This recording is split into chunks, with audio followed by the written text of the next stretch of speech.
The flour had gotten into everything again.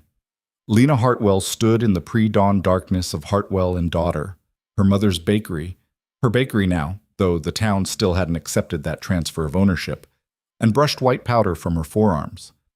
3:30 in the morning, same as always.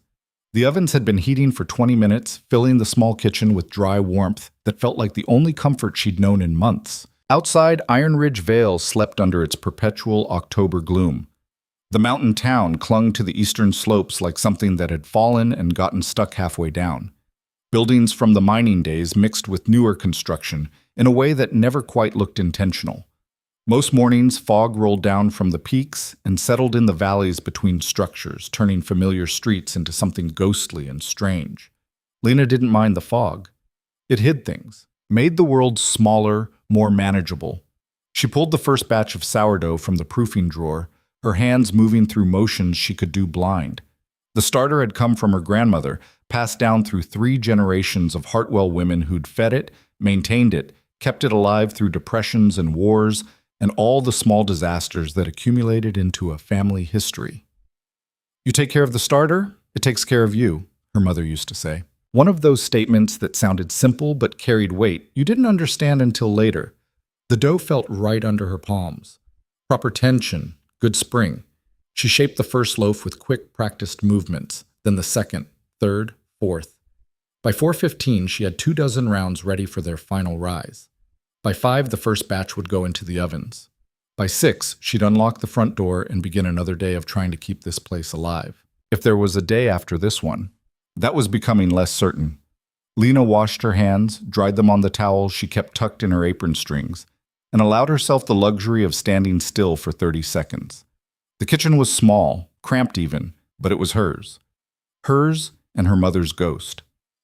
The woman who'd taught her everything about bread had been dead 16 months, and Lena still caught herself turning to ask questions that would never be answered. The front bell chimed. Lena's head snapped up. The bakery didn't open for another hour and a half. The front door was locked. She'd checked it twice, same as every morning, part of the ritual that kept her anchored.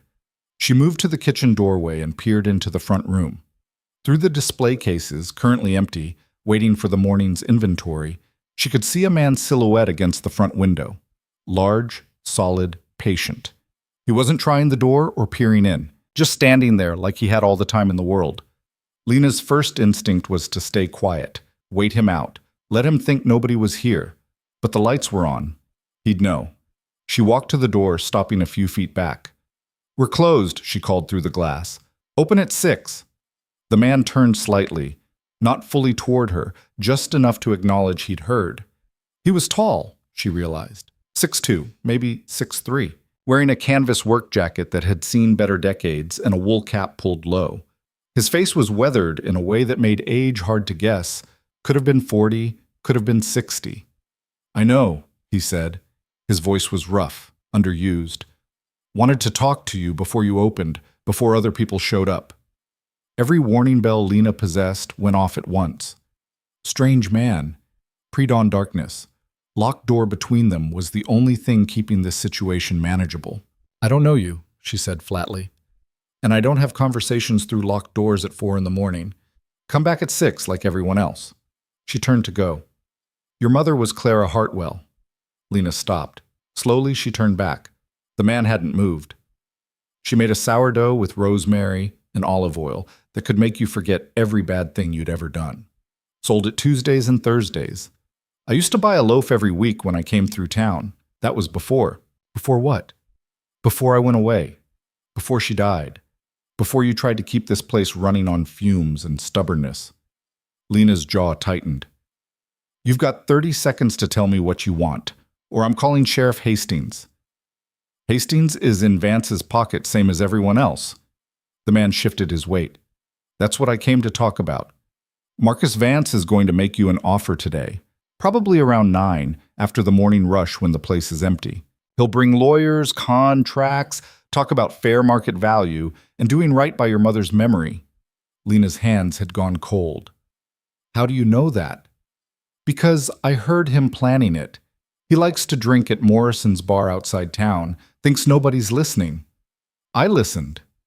The man finally turned fully toward her, and in the dim light from the street lamp, she could see his face properly. Hard angles, a nose that had been broken at least once, eyes that didn't blink as often as they should. Whatever he offers, it's a fraction of what this place is worth. Whatever he promises, he's lying. He wants the land, wants to tear this building down, put up something that makes him money. He doesn't give a damn about bakeries or legacies or anything except leverage. I don't know you, Lena repeated. Why would you tell me this? What's your angle? No angle. I'm just tired of watching powerful people crush everyone in their path while the rest of us pretend it's not happening. He started to walk away, then paused. Don't take his offer. Whatever you have to do, don't sign anything he puts in front of you. Wait. But he was already moving, disappearing into the fog with the kind of purposeful stride that said he'd gotten what he came for and had no interest in elaboration. Lena stood at the door for a long minute, her heart doing something complicated in her chest. Then she locked the deadbolt.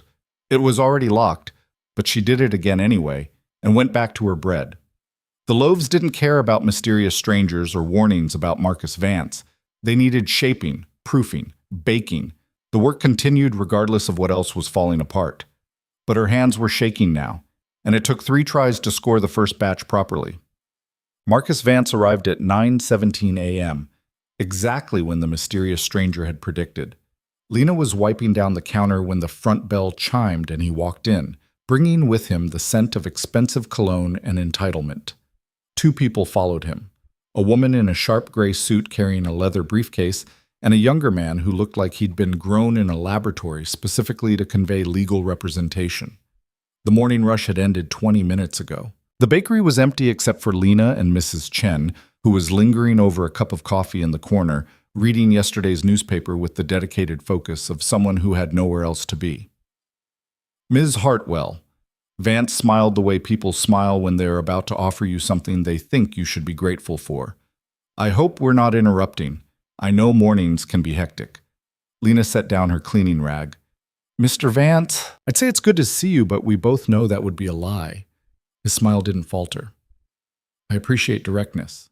Shall we sit? I'm fine standing. You can say whatever you came to say from there. The woman with the briefcase, late 30s, perfect posture, eyes like a calculator, glanced at Vance. He gave a small shake of his head, some private communication Lena wasn't meant to understand. Very well. Vance clasped his hands in front of him, the picture of reasonableness. I'll be frank, Ms. Hartwell. This business is failing, has been failing since your mother passed, through no fault of your own. These things happen. Small businesses, particularly in a changing economy, often don't survive the loss of their founder. It's simply the reality of get to the point. The point, Vance continued smoothly, is that I'd like to make you an offer. A generous one, considering the circumstances. I'm prepared to purchase this property, the building, the business, all associated assets, for $200,000. Cash, immediate transfer, with all legal fees covered on my end. You'd be free to walk away, start fresh somewhere else, without the burden of, this building is worth $500,000 at minimum, Lena interrupted. And that's just the property value. You're not accounting for the business itself, the client base, the equipment, the business is underwater, Vance said, and now there was an edge beneath the pleasantness. You're 3 months behind on your commercial loan. Your revenue has dropped 40% year over year. Your supplier contracts are coming up for renewal, and I happen to know you can't afford the new rates. You're operating at a loss, Ms. Hartwell, and everyone in this town knows it.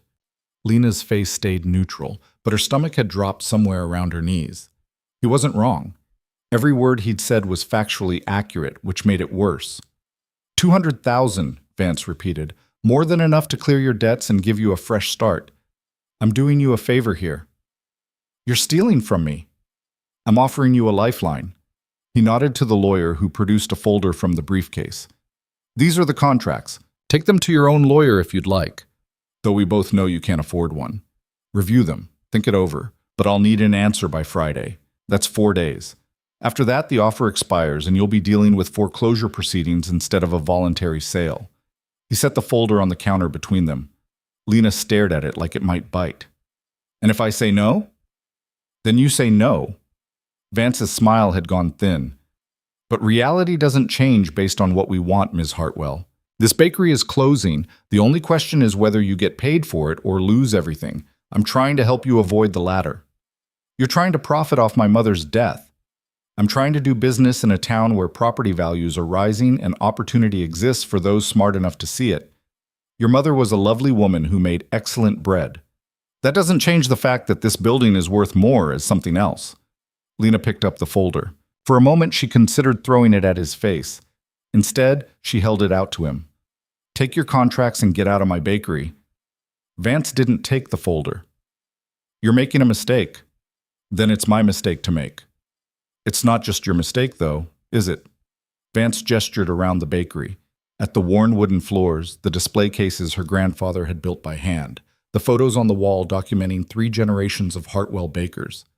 This place employs people, serves the community. When it goes under, not if, when. That's on you, too. All the jobs lost, the hole it leaves in this town's economy. You're being selfish. I'm being selfish? Lena's voice rose despite her best efforts. You're trying to buy my family's legacy for 20 cents on the dollar, and I'm the selfish one? I'm trying to give you an exit that preserves your dignity. But if you'd rather go down fighting, that's your choice. Vance turned toward the door, his entourage following. 4 days, Ms. Hartwell. Friday at 5 p.m. After that, you're on your own. The bell chimed as they left. Lena stood there holding the folder, her hands white-knuckled, her breathing shallow. Mrs. Chen cleared her throat from the corner. That man, the elderly woman said quietly, is a snake wearing an expensive suit. Yeah, Lena's voice came out rough. Yeah, he is. Your mother wouldn't have sold. My mother didn't have 3 months of unpaid loans and suppliers threatening to cut service. Lena dropped the folder on the counter. She had a thriving business and a community that actually bought her bread. People still buy your bread. Not enough people, not enough to matter. Lena pressed her palms against her eyes. I'm trying, Mrs. Chen. I'm doing everything she did, following every recipe, keeping the same hours, but it's not working. Something's broken, and I don't know how to fix it. Mrs. Chen stood, folding her newspaper with precise movements. Things break in 2 ways, she said. They break because they're weak, or they break because someone's actively trying to break them. You're not weak, Lena, which means someone's applying pressure you can't see yet. She left exact change on the table and walked out, the bell chiming softly behind her. Lena stood alone in her failing bakery and tried to remember when everything had started falling apart. The afternoon passed in the fog that had become Lena's default state lately, present but not quite there, moving through motions while her mind spun in circles that led nowhere productive. 3 customers came in. 3 in 6 hours. 2 bought day-old discounted items.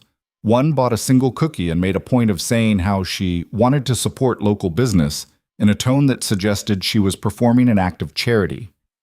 At 4 p.m., Lena started closing procedures early. No point keeping the lights on for an empty shop. She was locking the front door when a truck pulled up to the curb, an old Chevy with rust eating the wheel wells and a cracked windshield held together with tape.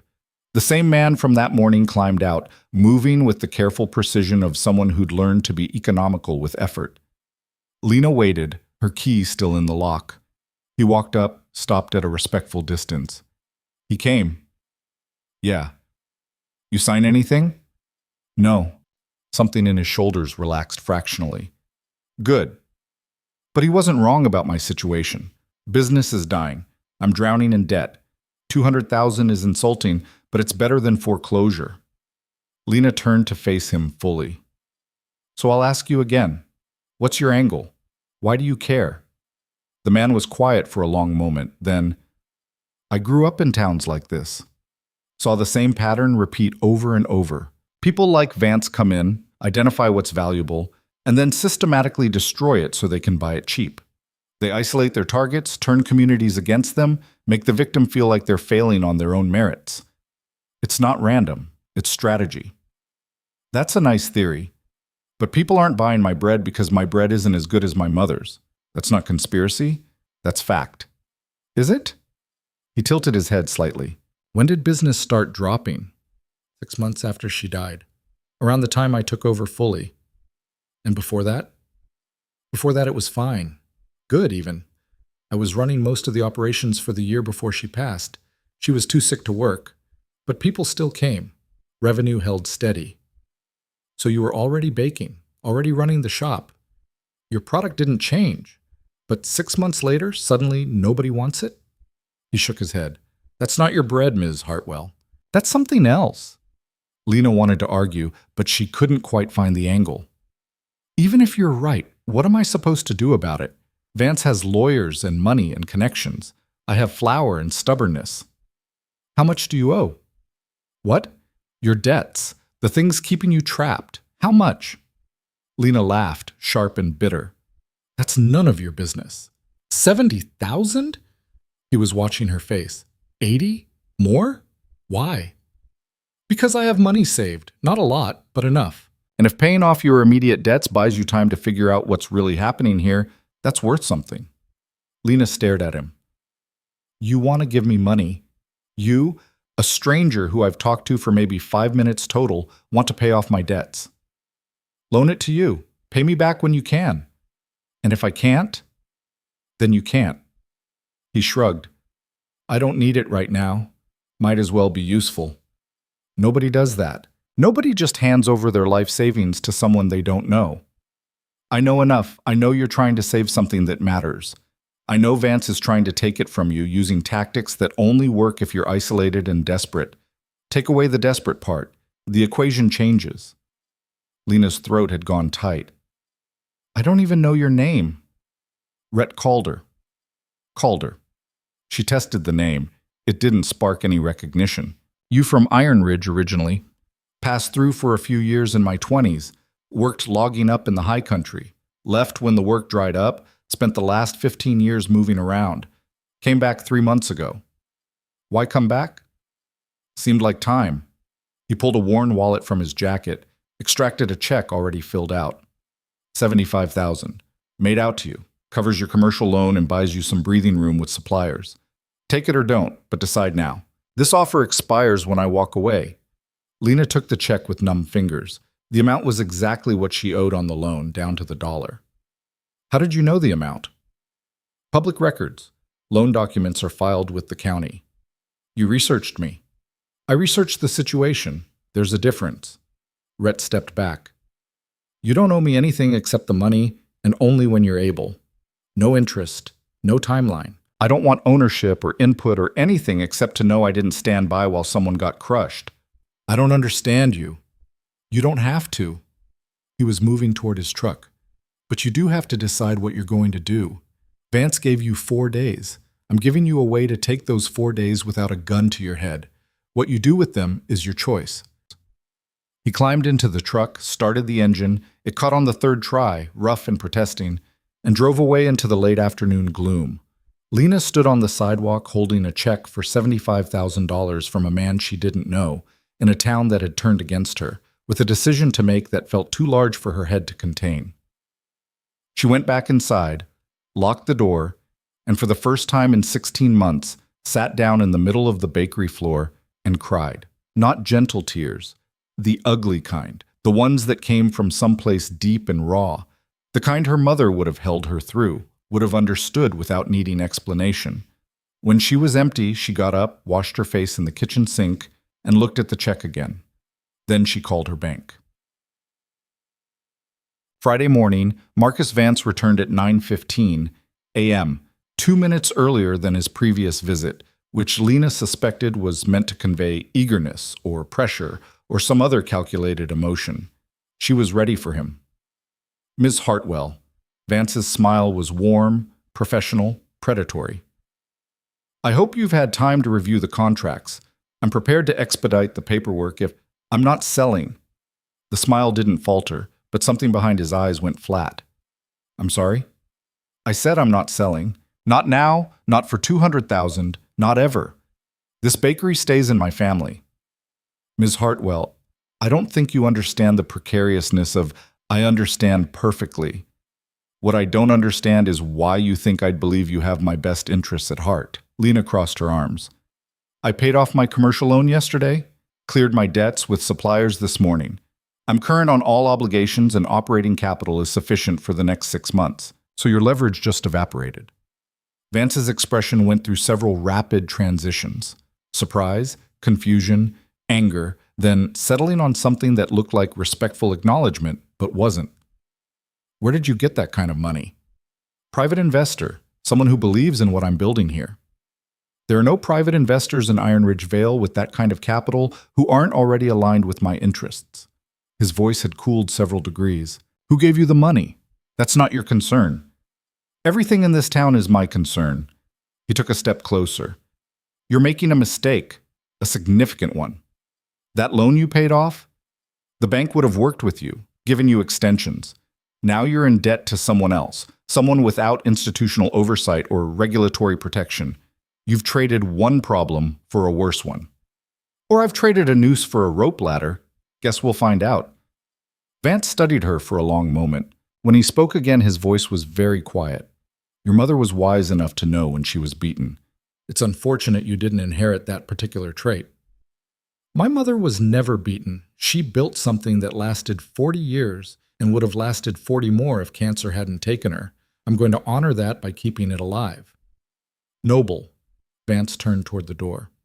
Futile, but noble. I'll give you credit for conviction, Ms. Hartwell. It's almost admirable. He paused with his hand on the door handle. But conviction doesn't pay bills. And when you realize that, when this little stand you're making collapses under the weight of reality, don't come to me expecting the same offer. Next time, if there is a next time, the terms will be considerably less favorable. Then I guess I better make sure there's no next time. Vance left without another word. Lena waited until his car disappeared down Main Street, then locked the door and went to the back room where she kept her mother's old desk. She pulled out the ledger, actual paper, her mother had never trusted digital bookkeeping, and started going through the numbers again.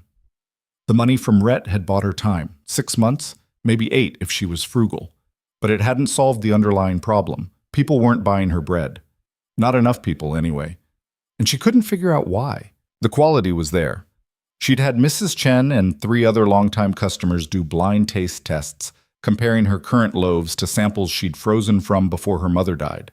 Nobody could tell the difference. The bread was the same. So what had changed? She was still puzzling over it when the front bell chimed. She'd forgotten to lock the door after Vance left. A woman walked in, late 40s, wearing a canvas jacket and mud-caked boots that suggested she'd come from somewhere rural. Lena didn't recognize her. "Help you?"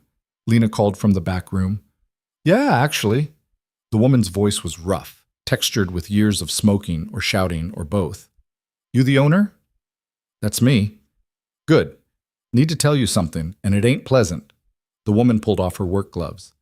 "Name's Sarah Drummond. I run a small farm about 10 miles north of here, supply a bunch of restaurants in the valley. Was in Morrison's last night. That's a bar outside town. You know it?" "I know of it."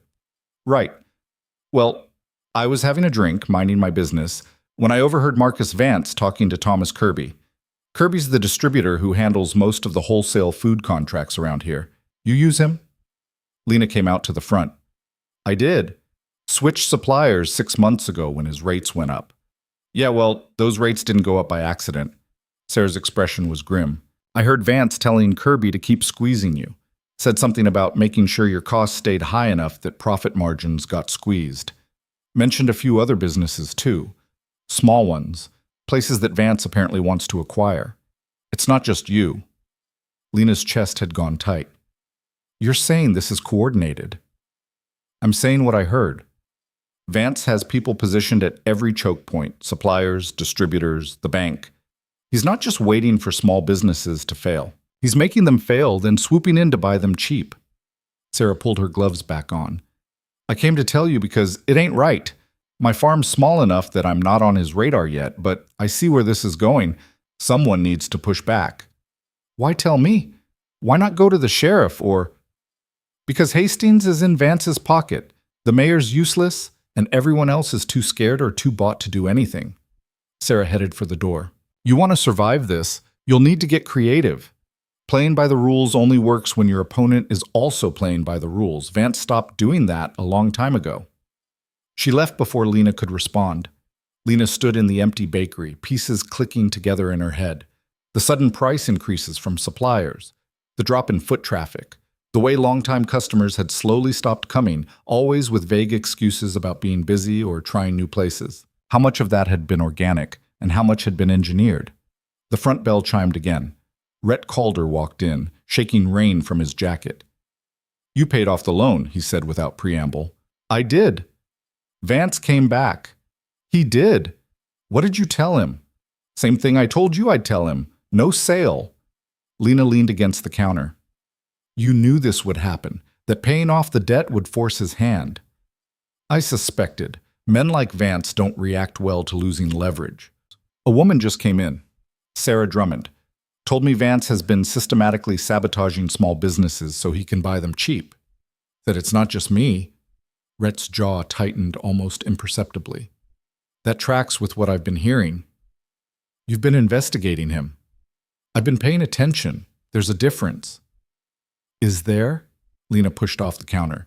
"You show up out of nowhere, warn me about Vance, hand over your life savings, and happen to know all about his operations. That's not just paying attention. That's a mission." "Maybe it is." "So what's your real angle? Because nobody does what you're doing without a reason."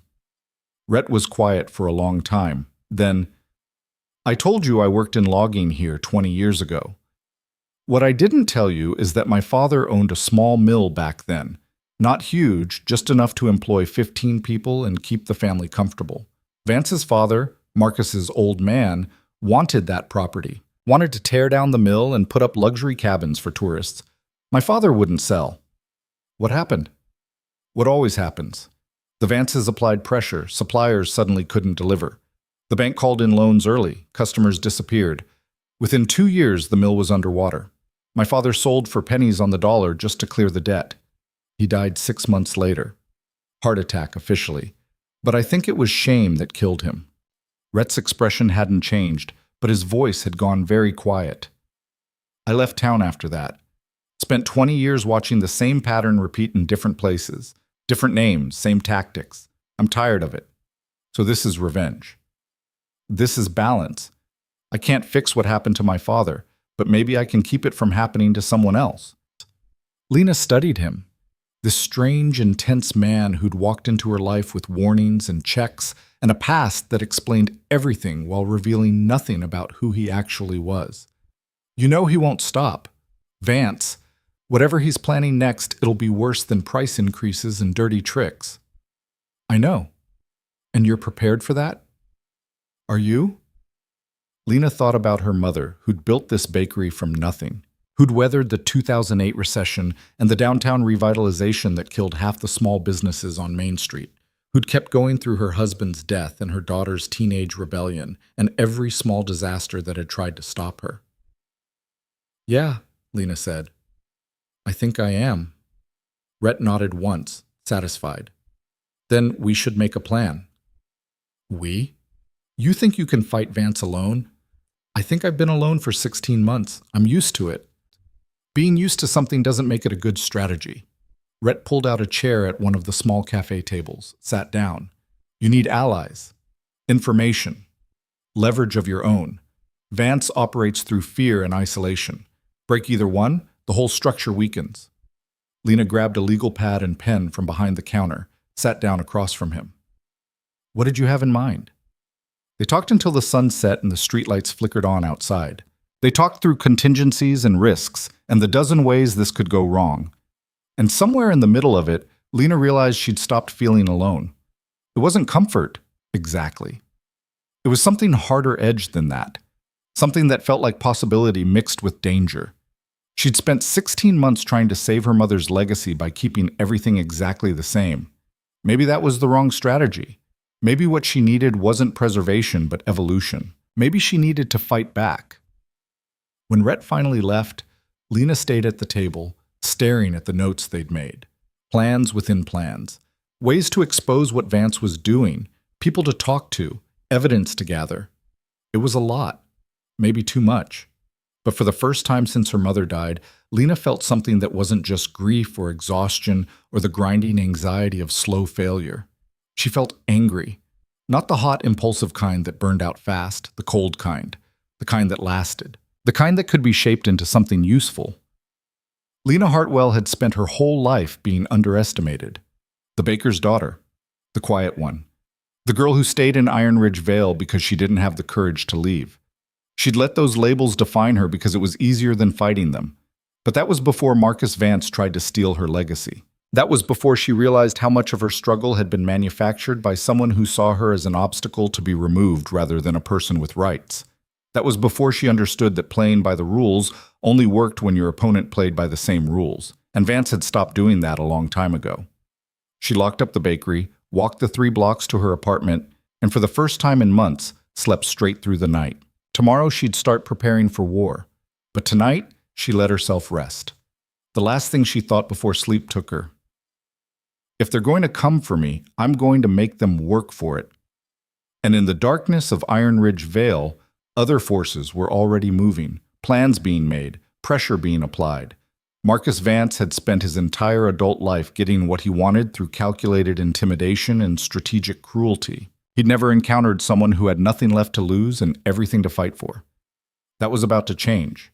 The first sign that something had shifted came on Monday morning when Lena opened the bakery to find a notice taped to her front door. It was printed on official county letterhead, stamped and signed by someone named Patricia Holloway from the health department. The words were dense with bureaucratic language, but the message was clear enough. Hartwell and daughter was being cited for multiple health code violations and would be subject to immediate inspection. Failure to remedy said violations within 10 business days would result in temporary closure pending full compliance review. Lena read it twice, her breath forming clouds in the October cold. She'd passed her health inspection 4 months ago with 0 violations. The inspector had been complimentary, even remarking on how clean she kept the workspace. She unlocked the door, brought the notice inside, and called the number printed at the bottom. It rang 6 times before going to voicemail. She left a message requesting clarification and went about her morning routine with a stone settling in her gut. Rhett showed up at 7, his truck pulling into the loading zone out back where deliveries came in. He knocked twice on the rear door and Lena let him in, the notice already in her hand. He read it without comment, then folded it carefully and set it on the counter. When's the last inspection? 4 months ago. Perfect score. Violations listed here? 7. Inadequate refrigeration temperatures, improper food storage, insufficient ventilation, failure to maintain pest control documentation, cross-contamination risks, expired permits, and structural issues affecting sanitation. She'd memorized the list, none of which existed last week. None of which exist now, probably. Rhett moved to the refrigeration units, checking the thermometers. These are all running correct temp. When's the inspection scheduled? Doesn't say, just says immediate, which I'm guessing means they show up whenever they feel like it. Convenient. Keeps you on edge, disrupts operations, makes customers nervous if they see an inspector crawling around. He pulled out his phone. I'm going to make some calls, see who this Patricia Holloway reports to. Lena went back to her bread. The routine helped. Flour, water, salt, thyme. Elements that behaved predictably when everything else had gone sideways. By 9 a.m., 3 customers had come in. One asked about the notice on the door. Someone had apparently seen it before Lena took it down, and left without buying anything after Lena explained it was a clerical error. The other 2 purchased day-old items and avoided eye contact. Rhett came back into the kitchen where Lena was scoring sourdough. Holloway works directly under the county health director, who's appointed by the board of supervisors. Guess who sits on that board? Vance? Not directly, too obvious, but his brother-in-law, Richard Saunders, does. And Saunders votes however Vance tells him to. Rhett leaned against the counter. This is retaliation. You refused to sell, so now he's going after your licenses and permits. Make the business too expensive to operate, too risky to maintain, force you to close voluntarily. Can he do that? Just manufacture violations? He can if nobody pushes back. Most people don't. They see official paperwork and assume it's legitimate. Rhett was quiet for a moment. We need documentation. Photos, temperature logs, maintenance records. Everything that proves your operation is clean. When the inspector shows up, you want a paper trail that contradicts whatever they're claiming. Lena wiped flour from her hands. And when they ignore the documentation, then we go public, make noise, file formal complaints, But we're not there yet. First, we give them a chance to back down quietly. You think they will? No, but we follow the process anyway. Makes our case stronger later. The inspector arrived at 2 p.m., 40 minutes before the afternoon rush that no longer existed. She was younger than Lena expected, maybe 30, with sharp features and a clipboard that looked like it weighed 10 pounds. Patricia Holloway didn't introduce herself or explain her presence. She just walked in and started examining surfaces with the intensity of someone looking for problems rather than ensuring safety. Lena followed her through the bakery, answering questions with the documentation Rhett had helped her compile. Temperature logs going back 6 months, pest control invoices, permit renewals, photos of every inch of the kitchen, dated and time-stamped. Holloway took notes, her expression never changing. When she finished her circuit, she pulled out a tablet and started typing rapidly. "What's the verdict?" Lena asked. "I'll have my report filed by end of business Wednesday. You'll receive official notification of any violations that require remediation." Holloway's tone was neutral, professional, completely unreadable. "And the violations listed on the notice I received this morning?"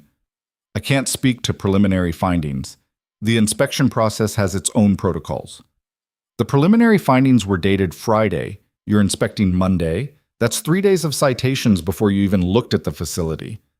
Holloway's fingers paused on the tablet. "I don't control the timing of notices, Ms. Hartwell. I just conduct inspections."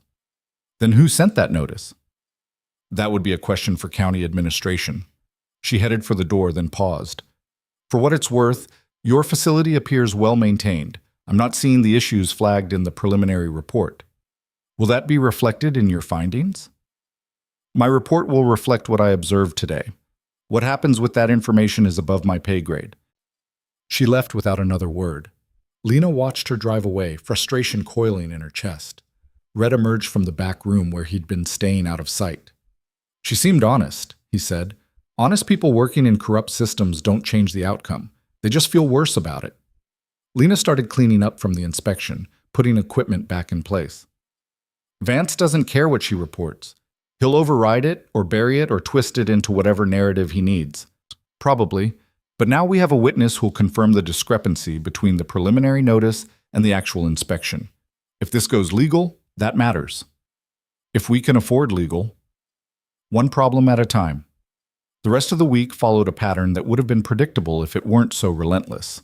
Tuesday morning, Lena's primary flour supplier called to inform her they were discontinuing service, something about restructuring vendor relationships and focusing on larger accounts.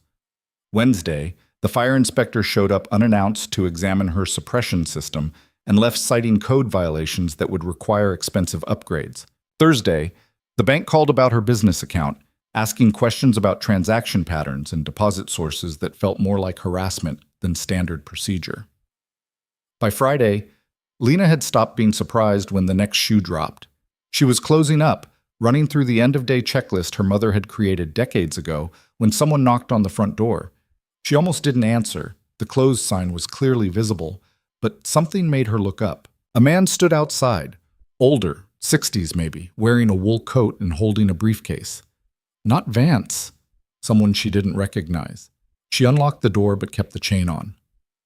"We're closed." "I know. I'm sorry to bother you." He had a quiet voice, carefully modulated. "My name is Edward Chen. I'm Mrs. Chen's son. She asked me to speak with you." Lena slid the chain off and opened the door properly. "Is she all right?" "She's fine. Stubborn as ever, actually. But she's worried about you." He glanced up and down the street like he was checking for observers. "Could we talk inside?" They sat at the same table where Lena and Rhett had planned their resistance. Edward Chen set his briefcase on an empty chair and folded his hands on the table. "My mother tells me you're having trouble with Marcus Vance," he said. "That's one way to put it." "I'm an attorney. Corporate law primarily, but I've handled my share of land disputes and contract negotiations. My mother asked if I'd review your situation pro bono." He held up a hand before Lena could protest. "She's a very persistent woman. I've learned not to argue." "I can't afford." "You didn't hear me. Pro bono. No charge. Call it a favor for the woman who makes the best red bean buns in 3 counties. He pulled a folder from his briefcase. I've done some preliminary research on Vance's acquisitions over the past 5 years. There's a pattern. He targets small businesses with aging owners or succession issues, applies pressure through regulatory channels, supplier networks, and financial institutions, waits for the target to fail or sell voluntarily. He's done this at least 12 times in Iron Ridge Vale alone. Lena's stomach tightened. 12. That I can document. Could be more. The playbook is consistent. Bureaucratic harassment, economic isolation, social pressure. He's very good at it. Edward slid the folder across to her. But he's not invincible. His operation depends on people not comparing notes, not realizing they're all facing the same tactics. He needs isolation to work. So what do I do? You break the isolation. You talk to the other business owners he's targeted, compare experiences, build a coalition. If you can demonstrate a pattern of coordinated harassment, that's grounds for civil action, maybe even criminal charges if we can prove bribery or corruption. He paused. But I need to be clear. This will get ugly. Vance doesn't lose quietly.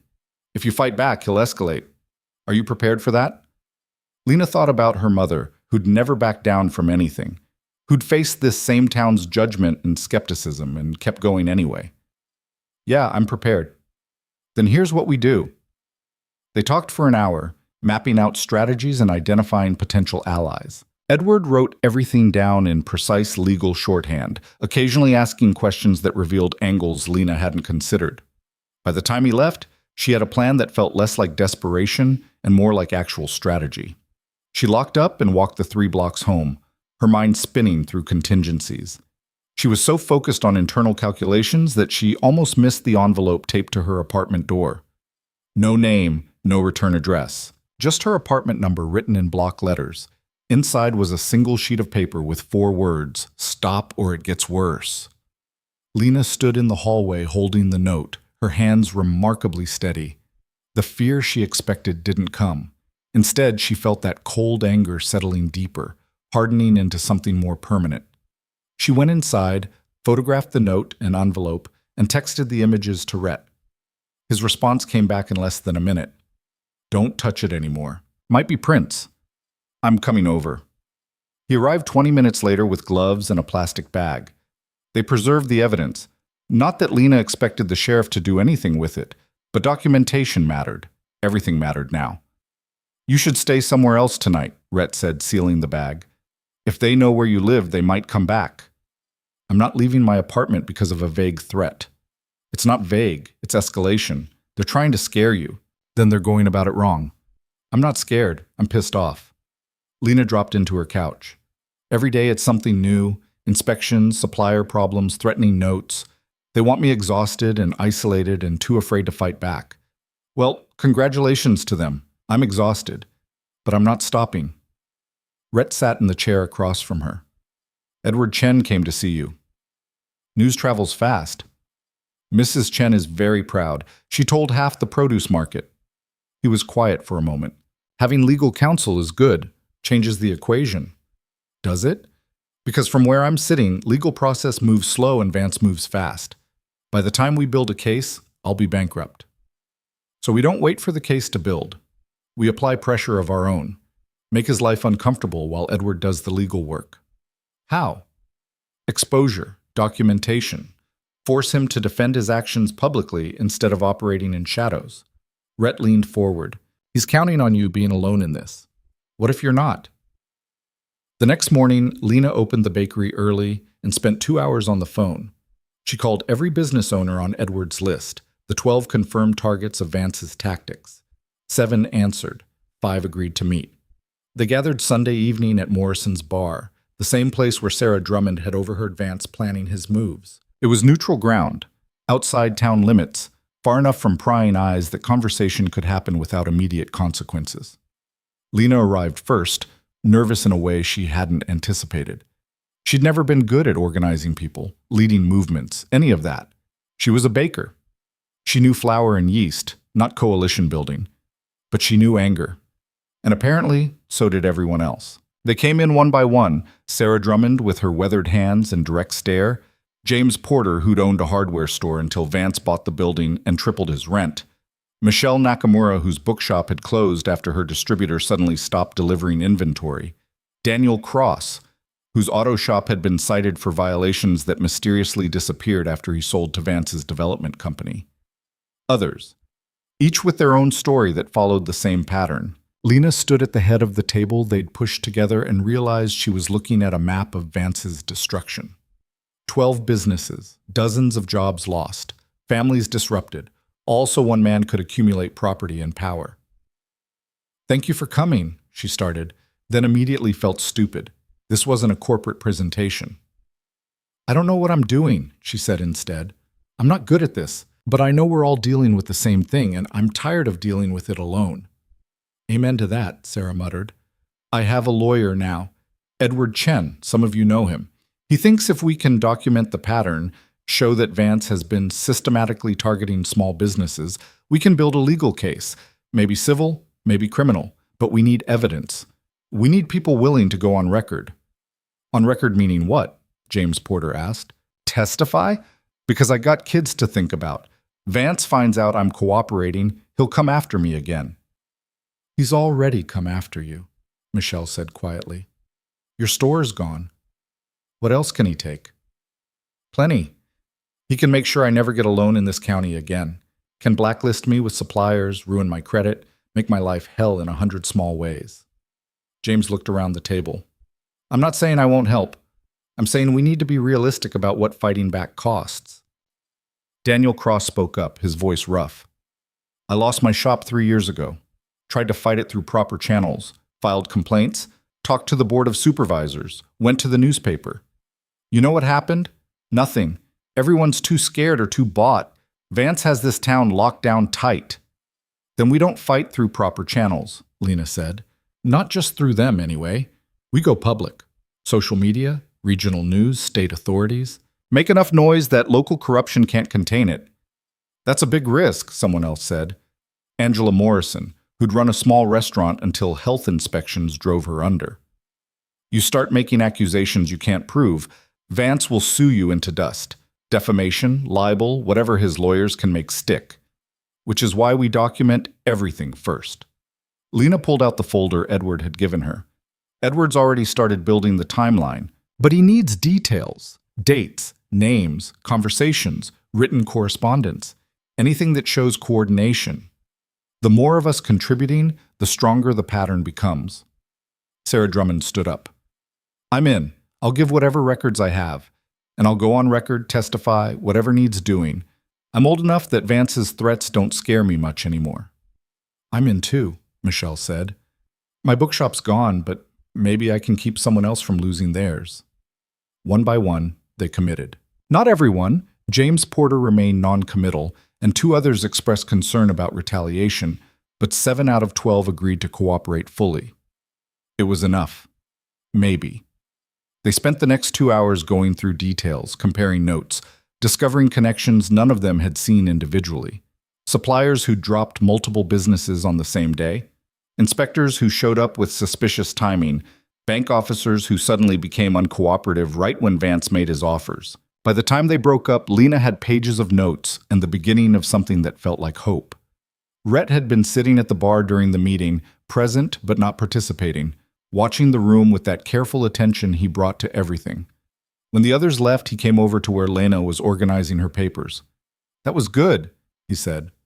"That was terrifying. I have no idea what I'm doing.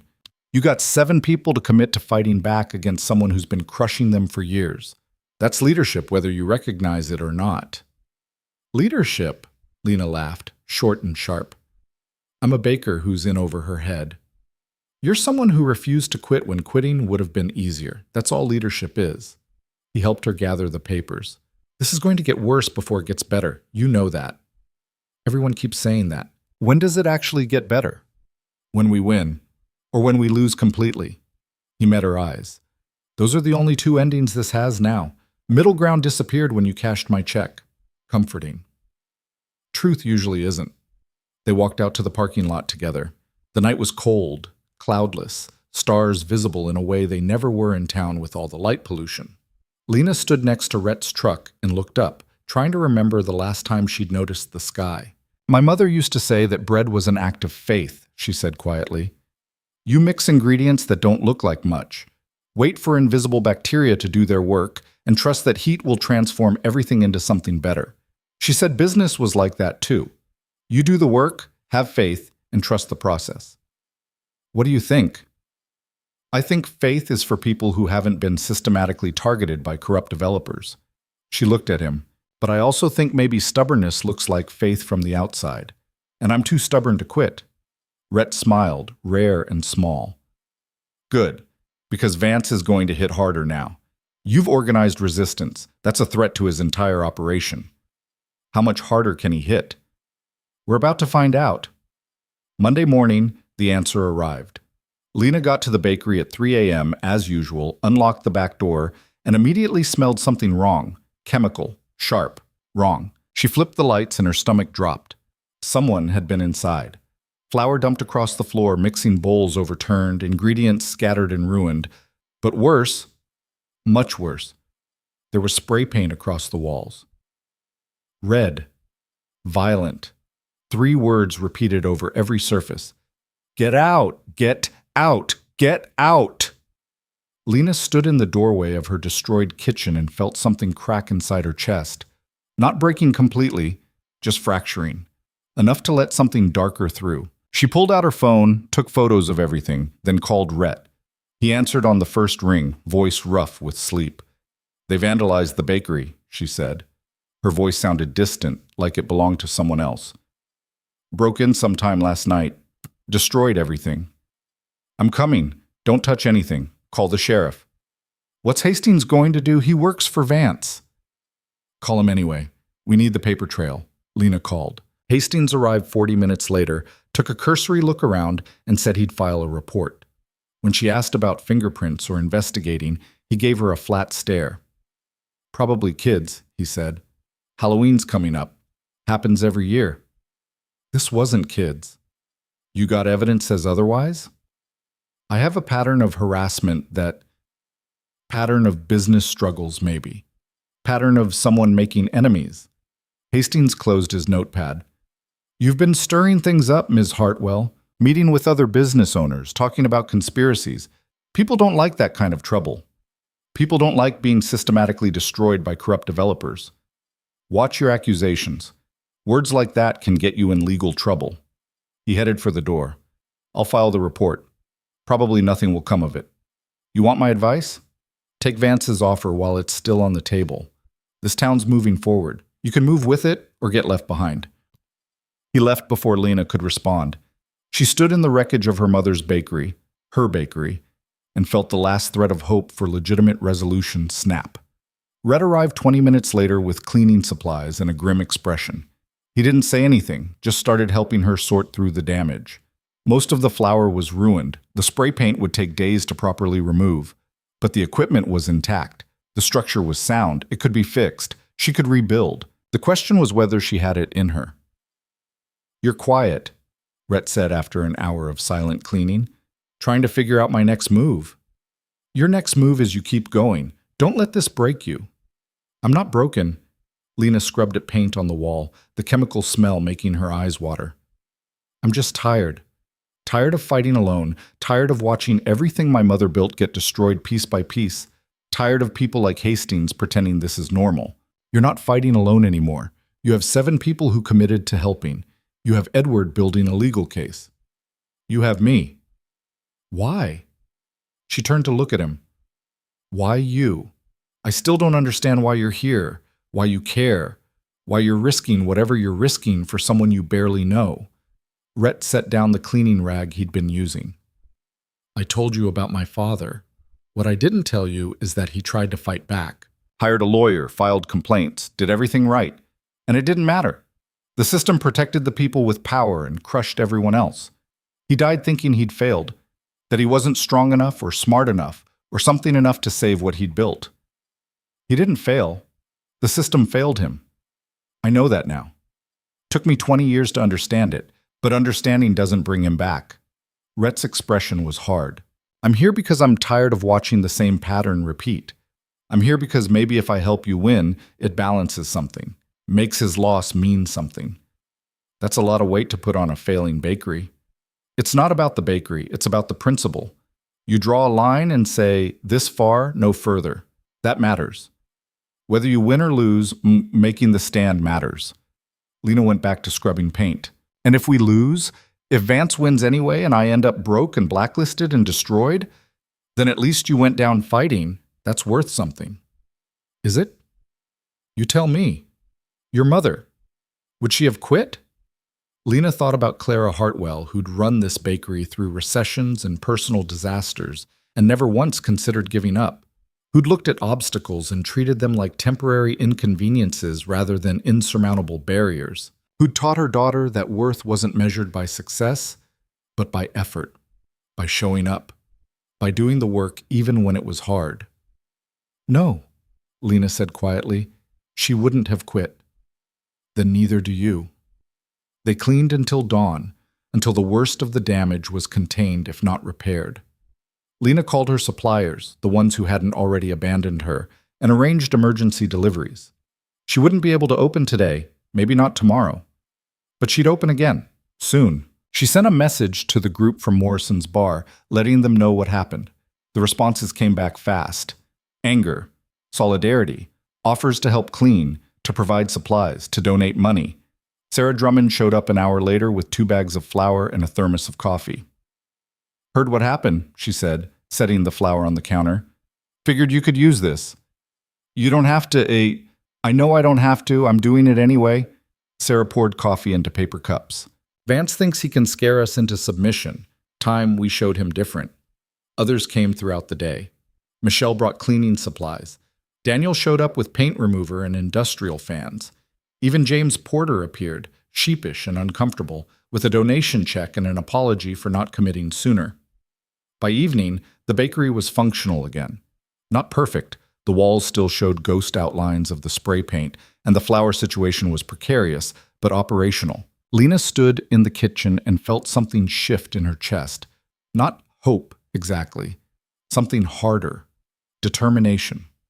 Edward Chen arrived at 6 with updated documents and a grim satisfaction. I've been digging into county records, he said. Found some interesting discrepancies in Vance's development permits. Projects that got approved suspiciously fast, environmental reviews that were waived without proper justification.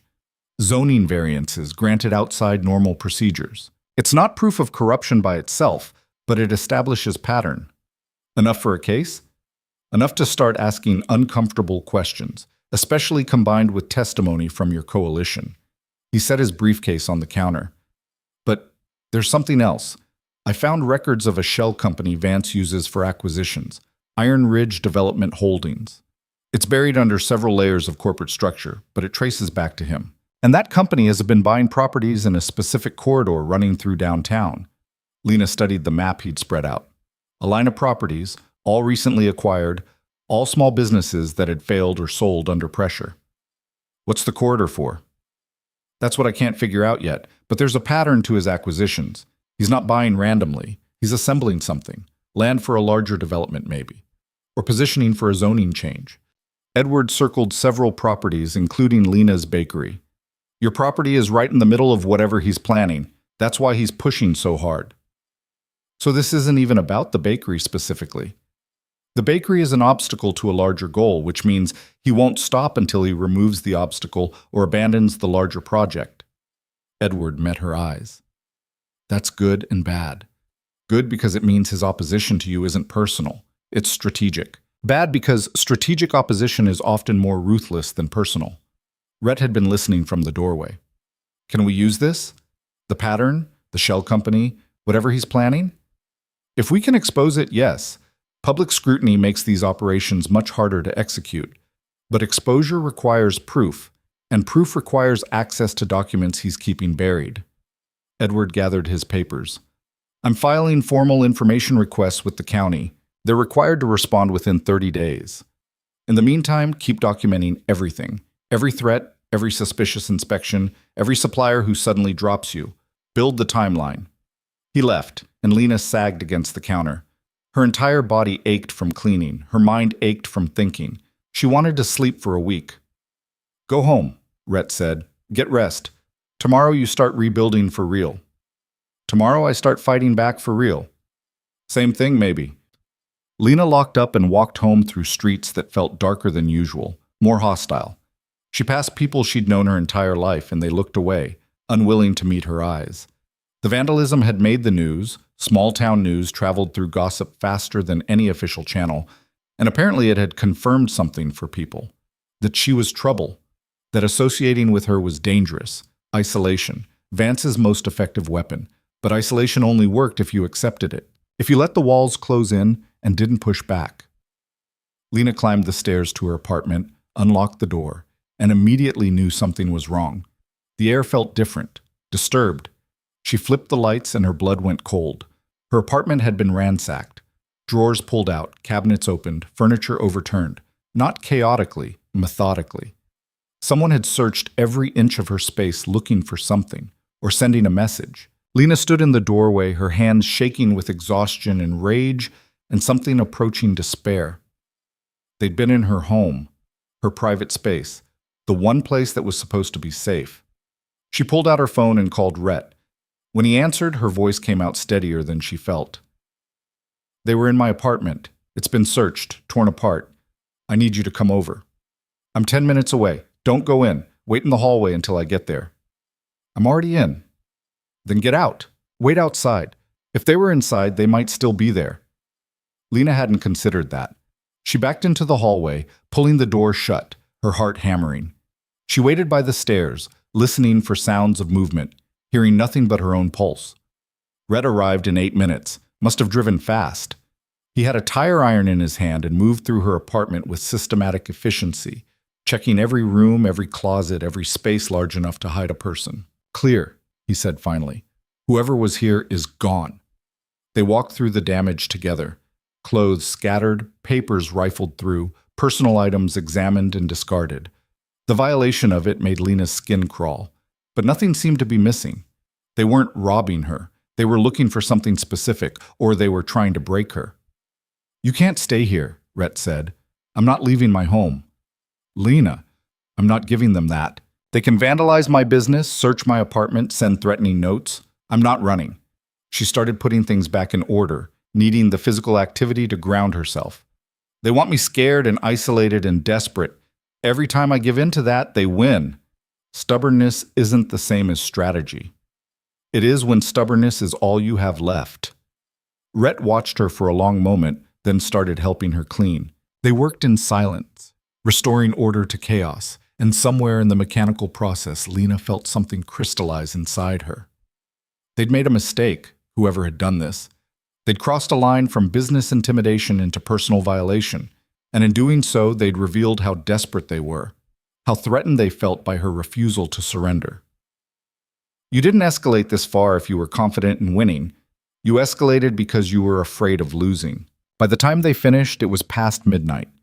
Rhett offered again to stay, to sleep on the couch, to provide some measure of security. Lena declined. She needed to be alone, needed to sit with what had happened and let the anger settle into something useful. After he left, she made tea, her mother's ritual for thinking through problems, and sat at her small kitchen table with the mess of her life spread around her. 7 people had committed to fighting. Edward was building a legal case. The community was starting to fracture, some people supporting her, others distancing themselves. Vance was escalating, which meant he felt threatened. She was exhausted, violated, running on fumes and fury, but she wasn't broken. Not yet. Lena finished her tea, washed the cup, and went to bed. Tomorrow she'd reopen the bakery. Tomorrow she'd continue building the case. Tomorrow she'd keep fighting. Tonight, she let herself be tired. Outside her window, Iron Ridge Vale slept under its perpetual fog, unaware that the quiet baker who'd always been easy to overlook was becoming something much harder to ignore. The war Marcus Vance had started was no longer one-sided, and that was going to cost him more than he'd calculated. The bakery reopened Wednesday morning with half its usual inventory and twice the usual tension. Lena had spent Tuesday scrubbing the last traces of spray paint from the walls, her shoulders burning from the repetitive motion, her mind cycling through scenarios she couldn't control. The chemical smell still lingered in corners, mixing with the yeast and flour in a way that turned her stomach. But the ovens worked. The dough rose. The bread baked. She unlocked the front door at 6 a.m. and stood behind the counter, waiting to see who would show up. Mrs. Chen arrived first, as she had every morning for the past decade. She bought her usual sesame bun and coffee, patted Lena's hand without saying anything, and settled into her corner table with the newspaper. A statement of solidarity that didn't require words. 3 other customers trickled in over the next hour. Not the usual morning rush that had evaporated weeks ago, but not empty either. Small victories. Then Marcus Vance walked through the door at 7:30, alone this time, no lawyers or assistants, just him in an expensive coat that probably cost more than Lena's monthly revenue. "We're out of humble pie," Lena said before he could speak, "but I've got plenty of spite left if you're interested." Vance smiled, thin and cold. "I came to make you an offer. One last chance before things get truly unpleasant." "Things are already unpleasant. Someone vandalized my business and searched my apartment. Funny how that happened right after I refused your previous offer." "Vandalism is a crime. You should report it to the sheriff." "I did. He suggested it was my fault for stirring things up." Lena crossed her arms. "You going to pretend you don't know anything about it? I'm going to point out that you've made a lot of enemies recently. Meeting with other business owners, spreading conspiracy theories, making accusations you can't prove. Actions have consequences, Ms. Hartwell." He set a folder on the counter. "But I'm not here to relitigate the past. I'm here to offer you a way forward. $150,000. Final offer. Take it, or face what comes next." "You dropped your offer by $50,000. Circumstances have changed. Your business has suffered additional damage. Your reputation in this community is deteriorating. The property value reflects that." He tapped the folder. "This is more than generous considering you'll be facing foreclosure within 3 months anyway." "I paid off my commercial loan. There's no foreclosure." "Your commercial loan, yes. But you have other debts, don't you? Supplier contracts, equipment leases, payroll obligations if you ever hire staff again. All of which become due eventually. All of which you can't pay." Vance's expression was almost sympathetic, which made it worse. "You're drowning, Ms. Hartwell. I'm throwing you a rope. Take it." Lena picked up the folder and held it out to him. "Take your rope and hang yourself with it." Something flickered behind his eyes. Anger, maybe, or respect for audacity he hadn't expected. "You're making a mistake." "Then it's mine to make. Now get out of my bakery." Vance took the folder but didn't leave immediately. "You think you're fighting for something noble. Your mother's legacy, small business rights, whatever narrative you've constructed.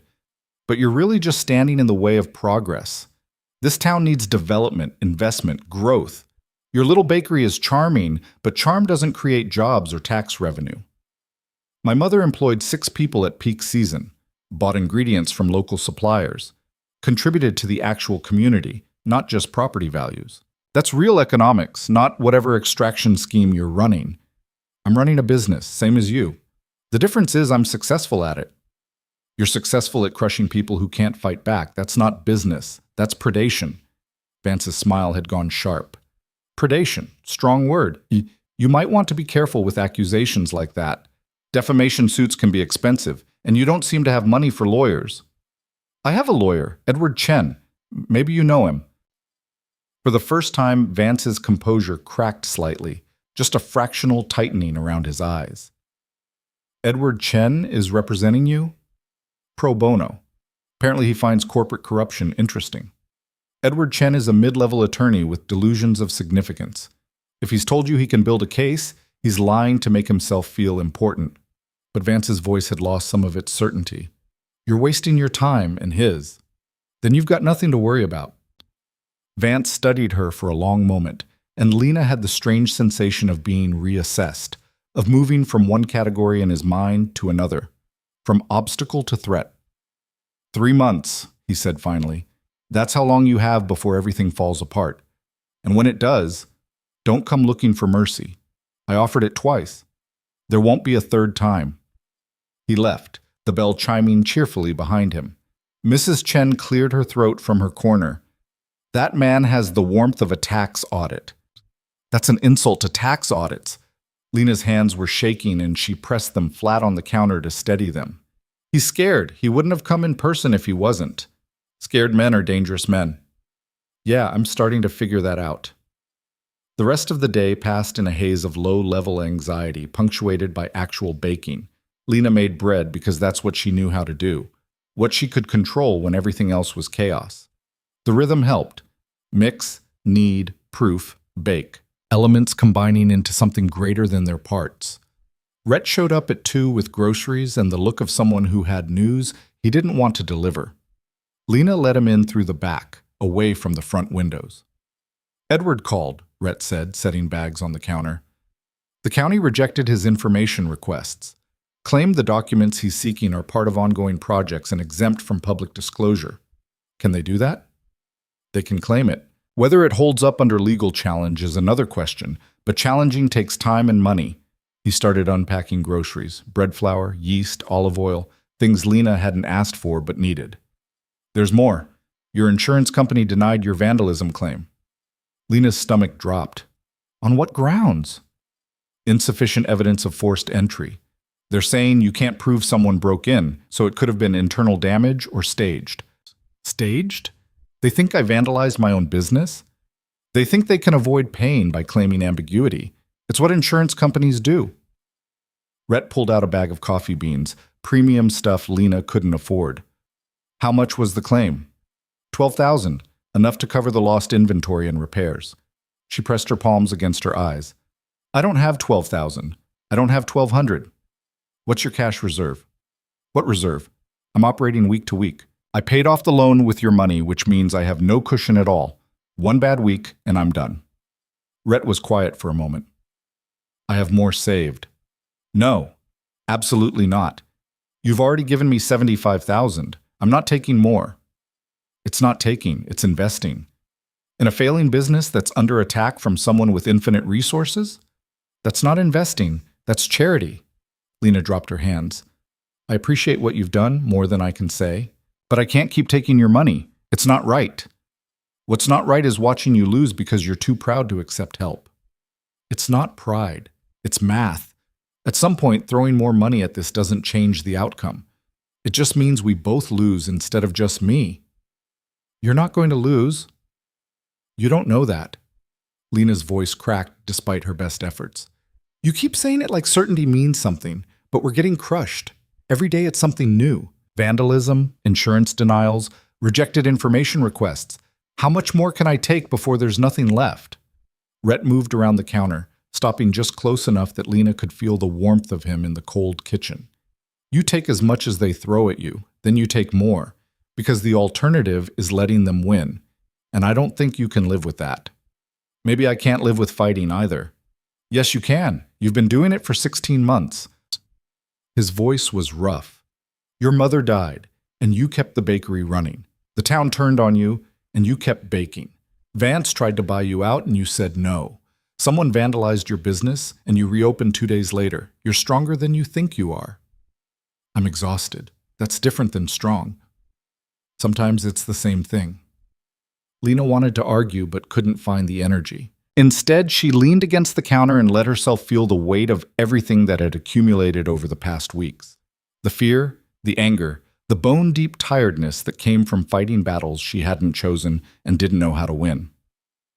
I'm going to make soup, Rhett said, pulling out vegetables. You're going to eat it and get some actual nutrition instead of living on day-old pastries and coffee. Then we're going to make a plan. I'm tired of plans that don't work. Then we'll make one that does. He started chopping vegetables with the efficient movements of someone who'd cooked in worse circumstances. Lena watched him work and felt something shift in her chest. Not attraction exactly, though that was there too in a way she hadn't let herself acknowledge. Something bigger.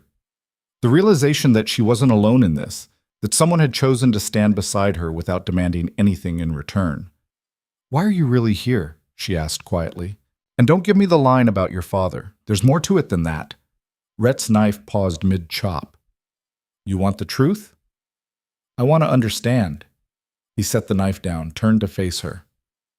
I spent 20 years moving from place to place, watching the same pattern repeat. People like Vance crushing people like you, like my father, like everyone who doesn't have enough money or connections to fight back. And I did nothing. Told myself it wasn't my problem, wasn't my fight. Kept moving before I had to care too much. He was quiet for a moment. But you can only run for so long before you realize you're running from yourself, from the person you should be but aren't. So this is penance. This is choosing to be someone I can live with, finally. He went back to chopping. Your mother made good bread. She was kind to a logger who didn't have many people being kind to him. That mattered. When I heard she died, I thought about coming back then. But I didn't. Coward's choice. When I finally came back and saw what Vance was doing to you, I decided I was done being that person. The person who runs. The person who watches injustice happen and pretends it's not his concern. The knife hit the cutting board in steady rhythm. So yeah, maybe this is selfish. Maybe I'm helping you to fix something broken in myself, but the help's still real. Lena pulled out a stool and sat down, her legs suddenly unsteady. I don't know how to do this. Any of this. I know how to make bread. That's it. I don't know how to fight corruption or build legal cases or organize resistance. I'm making it up as I go and mostly failing. Everyone's making it up. The people who look like they know what they're doing are just better at hiding the panic. Rhett added vegetables to the pot. You think Vance has some master blueprint? He's improvising too. Difference is he's got resources and experience. But experience can be a weakness, makes you predictable. How is he predictable? He follows the same playbook every time. Identify target, apply pressure through official channels, isolate the victim, buy them out cheap. He's done it 12 times in this town alone, probably hundreds more in his career. That kind of success breeds confidence. Confidence breeds complacency. You're saying he'll underestimate us. I'm saying he already has. He thought you'd fold after the first offer. When you didn't, he thought financial pressure would break you. When you paid off the loan, he escalated to intimidation. Each step is reactionary. He's not strategizing anymore. He's reacting. Rhett stirred the pot, and the smell of cooking vegetables filled the kitchen. Reactive opponents make mistakes. What kind of mistakes? The kind we can exploit if we're paying attention. They ate soup at the small table in the back room, the kitchen warming from the stove. Lena hadn't realized how hungry she was until the first bite hit her system. She'd been running on adrenaline and stubbornness for so long that basic needs had become background noise. This is good, she said. It's vegetables and broth. Hard to mess up. My mother used to say that, but then I'd watch her turn the same ingredients into something incredible while I'd make something barely edible. There's skill in simplicity. Your bread's good too, better than your mother's actually. Lena looked up sharply. Don't. Don't what? Don't lie to make me feel better. My mother was a better baker than I'll ever be. Everyone knows it. I'm not lying. Your technique is cleaner, your consistency is better, and your sourdough has more complex flavor. Clara was great, don't get me wrong, but you've surpassed her. Rhett met her eyes. The problem isn't your bread. Never was. The problem is people decided you weren't Clara, and in their minds that meant you were less than. It's not about quality, it's about perception. How do I change perception? You don't. You make perception irrelevant by forcing people to deal with reality instead. He finished his soup, set the bowl aside. Edward's information request got denied, but that's actually useful. Shows the county is hiding something. Now we escalate. Take it to state level, maybe federal, if corruption is deep enough. Make enough noise that local control becomes impossible. That sounds expensive. Everything worth doing is expensive. Question is whether you're willing to pay the cost. Lena thought about costs. Financial costs she couldn't afford. Personal costs she was already paying. The cost of losing versus the cost of fighting. Neither option was good, but one let her keep her dignity. I'm willing, she said, but I need to be smart about it. Can't just throw punches and hope something lands. Agreed. So we build strategy. Identify Vance's vulnerabilities and exploit them. Rhett pulled out a notebook. What do we know for sure? He's using a shell company for acquisitions. Edward found that. Right. Iron Ridge Development Holdings. What else? He's buying properties in a specific pattern, some kind of corridor through downtown, which suggests a larger development plan, something that requires assembling multiple parcels. Rhett made notes. Development projects need permits, environmental reviews, public hearings, all of which creates paper trails. Paper trails the county is refusing to release. The county. But what about other agencies? State Environmental Board, federal land use. If there's any federal property involved, utility companies that would need to service new development. He was sketching a diagram now, connecting dots Lena couldn't quite see yet. Vance can control local government, but his reach doesn't extend to every agency. We find the ones outside his influence and pull threads until something unravels. Lena leaned over the notebook, studying his work. You've done this before. Versions of it. Fought a mining company once in Montana that was trying to seize land through eminent domain abuse. Helped a farmers' cooperative in Oregon resist corporate consolidation. Never won, but I learned how these systems work. How to find cracks. He tapped the notebook. Every power structure has weaknesses. We just need to find Vance's. They spent the next 3 hours building a strategy that felt more solid than anything Lena had conceived alone. Identify agencies outside county control. File complaints with state ethics boards about the rejected information requests. Reach out to regional media with the broader story of coordinated harassment. Create enough external pressure that local corruption couldn't contain the scrutiny. It was ambitious, maybe impossible, but it was something. Rhett left around 7, taking the empty soup pot and leaving behind a folder full of notes and contact information. Lena locked up, did her evening prep for tomorrow's baking, and climbed the stairs to her apartment with legs that felt like lead. The ransacked state of her home had been mostly corrected, but the violation still lingered. She'd changed the locks, added a chain, put a chair under the door handle like that would stop someone determined to get in. Security theater, probably. But it made her feel fractionally safer. She was getting ready for bed when her phone rang. Unknown number. She almost didn't answer, but something made her pick up. Ms. Hartwell? A woman's voice, nervous.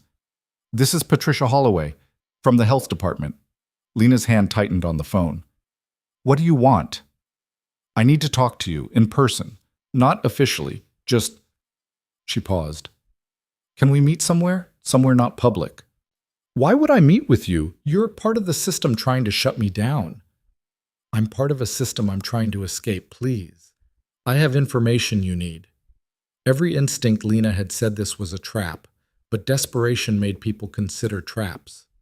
When? Tomorrow. 8 p.m. There's a rest area on Highway 14 about 10 miles north of town. You know it? I know it. Come alone. If I see anyone with you, I'm gone. Patricia's voice dropped. I'm risking everything by doing this. Don't make me regret it. She hung up before Lena could respond. Lena sat on her bed, phone in hand, mind racing. It could be a setup. Could be Vance's people trying to lure her somewhere isolated. Could be a dozen things that ended badly. But it could also be someone inside the system finally willing to break. She called Rhett, told him about the call. His response was immediate and expected. Don't go, it's too dangerous. She said to come alone, which is exactly what someone would say if they were planning to hurt you. His voice was tight. Lena, think this through. Isolated location, nighttime, someone from the county who's been part of the harassment suddenly wants to help. That's every red flag possible. Or it's someone who's finally had enough. Someone who wants to do the right thing but can't do it publicly. Lena pulled on a sweatshirt. I have to go. Then I'm following you. Not with you, but close enough to help if things go wrong. She'll see your truck. I'll borrow Sarah Drummond's car, something Patricia won't recognize. He was already moving. She could hear it in his voice. Promise me you'll be smart about this. Park where you can leave fast. Keep your phone on. Any sign of trouble, you get out. I'm not an idiot. You're trusting someone who works for your enemy. That's not far from idiot territory. She works for the county. That doesn't automatically make her my enemy. In this situation, it does. Everyone's an enemy until proven otherwise. But his voice had softened slightly. Just be careful. Please. I will. She spent the next day in a fog of anticipation and anxiety. The bakery was quiet. 4 customers total, all regulars who came more out of loyalty than desire. The bread was good. She knew it was good, but perception had become reality, and the perception was that Hartwell and Daughter was a failing business run by someone in over her head. At 7:30, she closed up early and drove north on Highway 14. The rest area was a pullout with 2 picnic tables and a rusted information board about local wildlife. No other cars when she arrived, which either meant she was early or this was definitely a trap. She parked facing the exit and waited, engine running, phone in her lap. 8 p.m. came and went. 8:15, 8:30. At 8:40, a sedan pulled in. Patricia Holloway got out slowly, looking around like she expected cameras or ambush. She walked to Lena's window, but didn't get close enough to be threatening. Lena rolled down the window halfway. "Thank you for coming," Patricia said. Her professional demeanor from the inspection was gone, replaced by visible anxiety. "I wasn't sure you would. I wasn't sure I should. Talk fast. What information?" Patricia glanced at the road again, then pulled a flash drive from her jacket. "This contains internal emails from the health department, communications between my supervisor and Marcus Vance's office coordinating inspections, creating violations where none existed, timing enforcement to maximize pressure on specific businesses, yours included." Lena stared at the flash drive. "Why are you giving this to me?"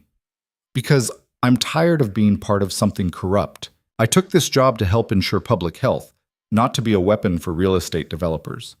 Patricia's voice shook slightly. "I've been documenting things for months. Every time my supervisor told me to cite violations that weren't there, every time inspection schedules got manipulated, every suspicious order from above. It's all on here. This could destroy your career." "My career is already poisoned. I can't keep doing this, being part of crushing people who don't deserve it. When I inspected your bakery and saw how clean it was, how much you care about doing things right, and then my supervisor told me to cite violations anyway." She stopped, composed herself. "I'm done. This is me being done." Lena took the flash drive carefully, like it might explode. "Why not just go to the authorities yourself?" "Because I'm a mid-level employee with no credibility against someone like Vance. He'll bury me in legal action, destroy my reputation, make sure I never work in this county again. But you're already fighting. You have a lawyer, other business owners backing you, momentum. You can actually use this. If this is real, if it proves coordination, it's huge. Criminal charges, huge." "I know." Patricia stepped back. "I need to go. Copy that drive immediately and keep it somewhere safe. Multiple copies, multiple locations. Vance has reach. If he knows this exists, he'll do whatever it takes to make it disappear." "Wait, how do I verify this is legitimate, that it's not fabricated?" "The metadata, email headers, timestamps, server logs. Edward Chen will know how to authenticate it. If he's any good, he'll be able to prove it's real." Patricia was already moving toward her car. "I'm leaving the county, getting out before this explodes. But you should move fast. Once you reveal this, Vance will know someone internal betrayed him. He'll start damage control, possibly destroy evidence. Speed matters." She got in her car and drove away, leaving Lena alone in the rest area holding a flash drive that might contain everything they needed or nothing at all. Lena's hands were shaking. She pulled out her phone and called Rhett. He answered immediately. "You okay?" "Yeah, she gave me a flash drive. Says it contains proof of coordination between the health department and Vance. Internal emails, documentation.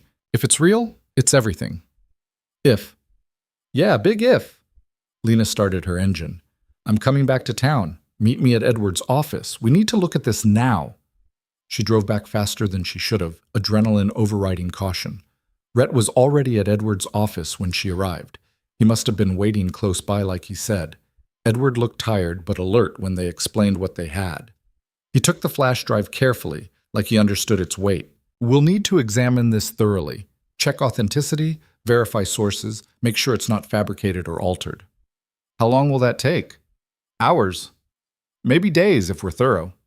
He plugged it into his computer, not his main system, Lena noticed, but an isolated laptop with no network connection. Smart. "I'll start tonight. Go home, get rest. If this is what Patricia claims, we'll need to move carefully. Evidence like this is powerful, but it has to be handled correctly, or it becomes inadmissible. Vance will know someone inside betrayed him once this comes out. He might know already. Patricia Fleen suggests she's not expecting to hide her involvement." Edward was already opening files, his lawyer mind shifting into analytical mode. "Which means timeline just accelerated.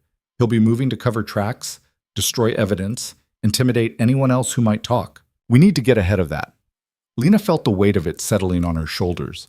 They'd wanted leverage, wanted proof, wanted something that could crack Vance's operation. Now they potentially had it, and the responsibility was suffocating. "What if it's not enough?" she asked quietly. What if even with proof, nothing changes? Edward looked up from the screen. Then we make it enough. We don't give up because the system's rigged. We keep pushing until the system can't ignore us anymore. He returned to the files. Go home, both of you. I'll call in the morning with preliminary findings. Rhett drove Lena back to her apartment. Neither of them spoke much. The magnitude of what might happen, what could happen if the evidence was real, felt too large for easy conversation.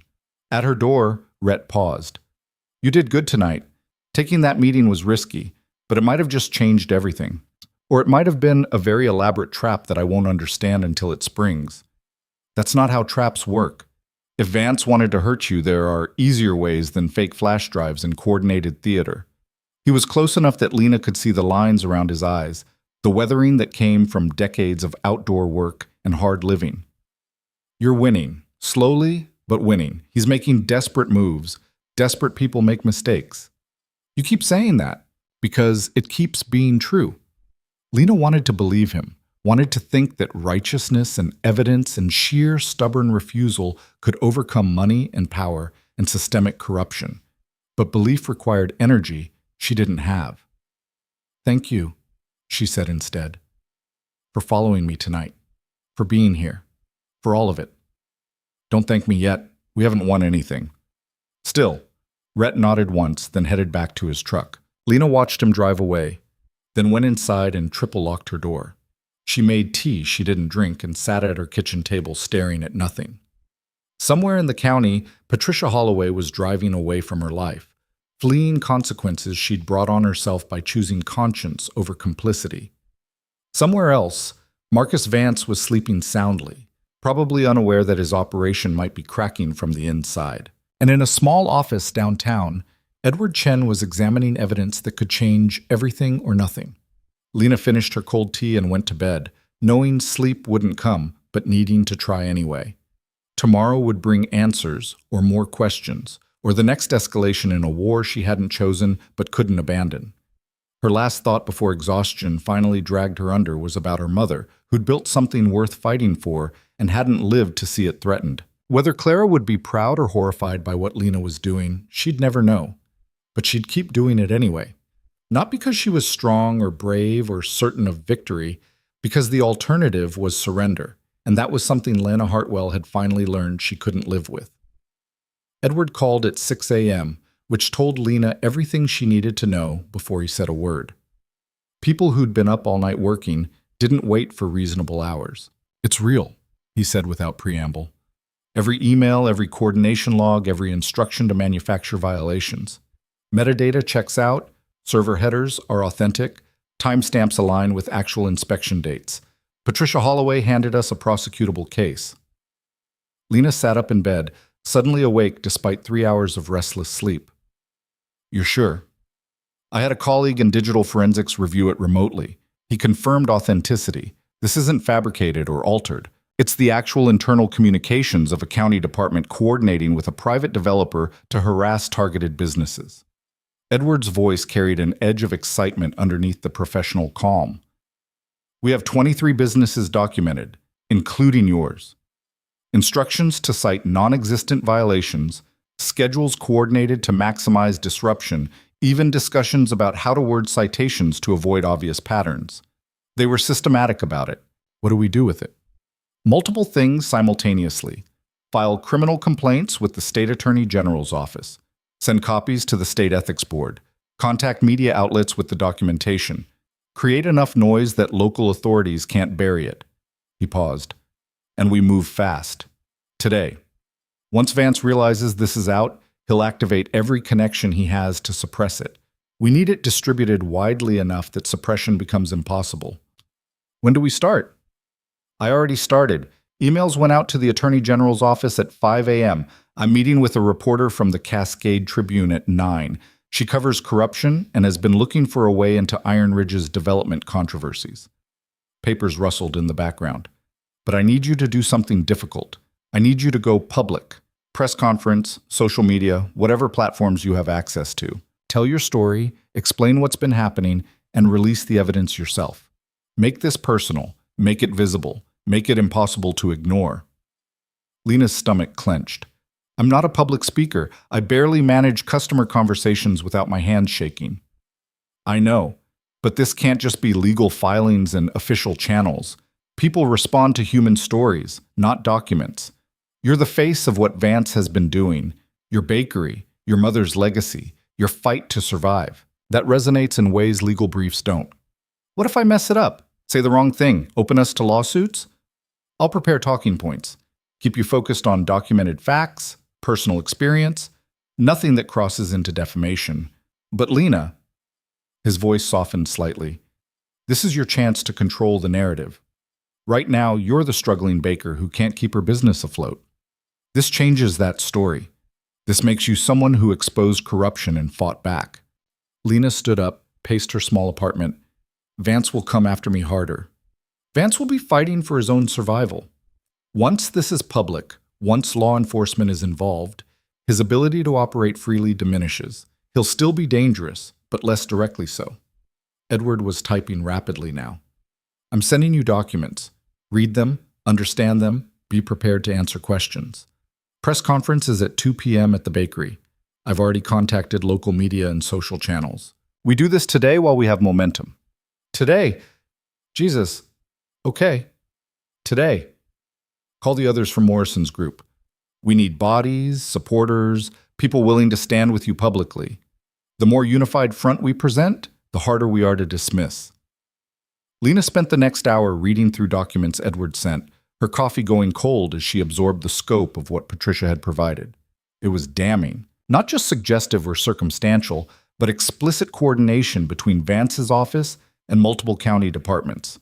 Health inspectors, fire safety, building permits, even sheriff's office reports, all coordinated to create artificial crises that justified seizure or forced sales. She called Rhett first. He answered with the rough voice of someone who'd also barely slept. Edward verified it, she said. It's real. We're going public today. Press conference at 2. I'll be there. I need people there. Witnesses, supporters. Can you call Sarah and the others from Morrison's? Already on it. Sarah called me an hour ago, said she heard something was happening, word spreading fast. How? We just confirmed this. Small town. Edward's been making calls all morning. People talk. Rhett's voice sharpened slightly. Which means Vance probably knows by now, too. Be careful today. Cornered animals bite. Lena showered, dressed in the closest thing she had to professional clothes, dark jeans and a button-down shirt her mother had bought her years ago for some forgotten occasion, and opened the bakery early. She needed to bake, needed the ritual and routine to quiet the panic threatening to overwhelm her thinking. By 8 a.m., she had 24 loaves cooling, and her hands had stopped shaking enough to trust them with a knife. By 9, the first reporter arrived. Karen Vasquez from the Cascade Tribune was younger than Lena expected. Early 30s maybe, with sharp eyes and a recorder she set on the counter without asking permission. Edward Chen sent me your file. The documented coordination between Marcus Vance and county officials. It's explosive. That's one word for it. I'm running the story tomorrow, front page. But I need your perspective first. Tell me what this has been like from your end. The personal cost. Lena had never been interviewed before. Didn't know how to shape her experience into quotable narrative. So she just told the truth, unpolished and raw. How her mother had died and left her a business that should have survived. How customers disappeared despite quality staying consistent. How every week brought new citations, new violations, new crises that felt manufactured. How she'd lost sleep and savings and nearly lost hope before understanding she wasn't failing. She was being sabotaged. Karen took notes rapidly, occasionally asking clarifying questions that revealed she'd done her homework. She knew about the shell company, the property acquisition pattern, the other businesses Vance had targeted. By the time Lena finished, she'd been talking for 40 minutes and felt hollowed out. This is good, Karen said, reviewing her notes. Really good. Human interest, systemic corruption, economic predation, hits every angle. She looked up. You know he's going to retaliate. Vance. He'll claim this is all fabricated, that you're a disgruntled business owner making false accusations. I have documentation. Documentation that could be dismissed as forged if he pushes hard enough. He has resources, connections, lawyers who will tie this up for years if they can. Karen's expression was serious. I'm not trying to discourage you, just making sure you understand what you're walking into. This doesn't end with a news article. This is the beginning of something that could take years to fully resolve. I'm aware. Good. Karen stood, gathered her equipment. Press conference at 2? That's the plan. I'll be there. So will cameras from the Valley stations if Edward's outreach worked. You're about to become the story, Ms. Hartwell, whether you want to be or not. She left, and Lena stood alone in her bakery, feeling the weight of what she'd set in motion. No turning back now. The machine was running and she was caught in its gears, just had to hope she came out the other side intact. Rhett arrived at 11 with Sarah Drummond and Michelle Nakamura. Others trickled in over the next hour. Daniel Cross, Angela Morrison, even James Porter looking uncomfortable but determined. By 1:30, 17 people crowded into the bakery, former business owners and current operators who'd suffered under Vance's tactics, ready to stand publicly with someone who'd finally decided to fight back. Edward showed up at 1:45 with printed materials and the focused energy of a lawyer preparing for trial. He pulled Lena aside while others organized chairs on the sidewalk for the conference. Stick to the talking points, he said, handing her a single sheet. Your experience, the documented evidence, the pattern affecting multiple businesses. Don't speculate about Vance's motives or make accusations beyond what we can prove. Let the documents speak for themselves. I'm terrified. Good. Terror means you understand the stakes. Just channel it into clarity. He squeezed her shoulder briefly. You've got this. And if you freeze, I'll step in. But you need to be the one who starts. Your voice, your story. That's what makes this real for people. At 2 p.m., Lena walked out to face 4 television cameras, a dozen reporters, and a crowd of townspeople who'd gathered to see what the commotion was about. She stood behind a folding table someone had set up, the bakery's sign visible behind her, flanked by Edward on one side and Rhett on the other, with the coalition from Morrison's arranged behind her like a wall of solidarity. Her hands were shaking. She pressed them flat on the table. My name is Lena Hartwell, she began, and her voice came out stronger than she felt. 16 months ago, my mother died and left me this bakery. It had been in our family for 40 years, served this community, employed local people, bought from local suppliers. It should have survived. But it didn't survive because someone decided it was worth more closed than open.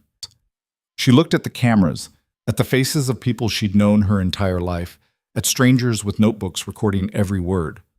For the past year, I've faced coordinated harassment designed to force me to sell my property. False health violations, suspicious inspections, suppliers who suddenly couldn't deliver, insurance denials, even vandalism and break-ins. I thought I was failing, thought I wasn't good enough to keep my mother's legacy alive. But I wasn't failing. I was being systematically destroyed. Edward handed her a folder. She held it up for the cameras. This contains documentation of coordination between Marcus Vance, owner of Iron Ridge Development Holdings, and multiple county departments. Emails directing inspectors to cite violations that didn't exist. Schedules designed to maximize economic damage.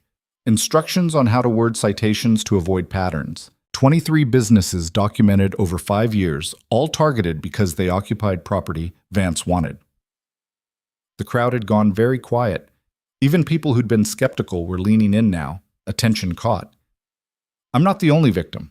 The people standing with me today have similar stories, businesses destroyed, families disrupted, livelihoods stolen, all so one man could accumulate property and profit. Lena's voice strengthened as she spoke, anger burning through the fear. We're filing criminal complaints with the state attorney general. We're requesting federal investigation into corruption and racketeering, and we're making this documentation public so everyone can see what's been happening while local officials looked the other way or actively participated. A reporter shouted a question. Have you spoken with Marcus Vance about these accusations? Mr. Vance has made multiple offers to purchase my property at below market value. When I refused, the harassment escalated. That speaks for itself. What do you want to happen now? Lena looked directly at the camera. I want justice. I want accountability. I want the corruption that's been poisoning this town exposed and ended. And I want my bakery to survive, not because someone showed me mercy, but because I earned that survival by refusing to be crushed. Another reporter. Mister, Vance's attorney has already issued a statement calling these accusations defamatory and threatening legal action. How do you respond? With documentation, Edward interjected smoothly. Everything Ms. Hartwell has stated is supported by authenticated records from county systems. We welcome legal scrutiny. Discovery will only reveal more evidence of the coordination we're describing. The questions continued for 20 minutes. Lena answered what she could, deferred to Edward for legal specifics, and tried not to look at the faces of townspeople who'd turned away from her months ago and were now reconsidering their positions. When it was over, when the cameras were packing up and reporters were filing stories, Sarah Drummond pulled her aside. You did good, girl. Clara would be proud. Clara would have been terrified. Being terrified and doing it anyway is the definition of brave. Sarah glanced at the dispersing crowd. This changes things. Can't put the toothpaste back in the tube now. Vance is going to have to answer questions he's been avoiding for years. Unless he makes this all disappear somehow. He can try. But you've got state attention now, federal interest. That's harder to corrupt than local politics. Sarah patted her arm. Get some rest tonight. Tomorrow's going to be chaos. The bakery emptied slowly, people lingering to express support or curiosity or the complicated mix of both. By 5 p.m., only Rhett remained, helping her clean up the folding chairs and camera equipment detritus. How you holding up? He asked. I don't know yet. Ask me when the adrenaline wears off. Lena locked the front door, suddenly exhausted. Did I just make everything better or infinitely worse? Yes. That's not helpful. It's honest. You force the fight into the open. That's good if you win, catastrophic if you lose. No middle ground anymore. Rhett stacked the last chair against the wall. But I think you win. Not quickly, not cleanly, but eventually. You've got too much momentum now, too many people watching. Vance can't operate the same way under scrutiny. He can hire better lawyers than I can afford. He can hire lawyers. But lawyers work with facts, and facts are on your side. That matters more than money in the long run. Lena wanted to believe that. Wanted to think the system still functioned enough that evidence and truth could overcome wealth and influence. But she'd seen too much corruption to trust institutions anymore. Her phone buzzed. Unknown number. She almost didn't answer, but recognition of the area code made her pick up. Ms. Hartwell, this is Assistant Attorney General William Torres. I've reviewed the materials Edward Chen submitted this morning. I'd like to meet with you tomorrow to discuss next steps. Lena's heart rate spiked. Next steps meaning what? Meaning we're opening a preliminary investigation into the allegations of coordinated corruption in Iron Ridge Vale County government. Your case appears to be the tip of a larger pattern. We'll need detailed testimony from you and others affected. His voice was professionally neutral. This is serious, Ms. Hartwell. If your documentation proves accurate, we're looking at multiple criminal charges across several defendants. It's accurate. We'll verify that independently. Can you meet tomorrow at 9 a.m., my office in the Capitol? I'll be there. Good. Bring anything you haven't already provided. Personal records, correspondence, witness statements. The more complete picture we have, the stronger the case. He paused. And Ms. Hartwell, be prepared for this to get ugly. People facing criminal charges tend to fight back hard. I'm already prepared for that. I hope so. See you tomorrow. He disconnected. Lena lowered the phone slowly, looking at Rhett. State Attorney General wants to meet tomorrow.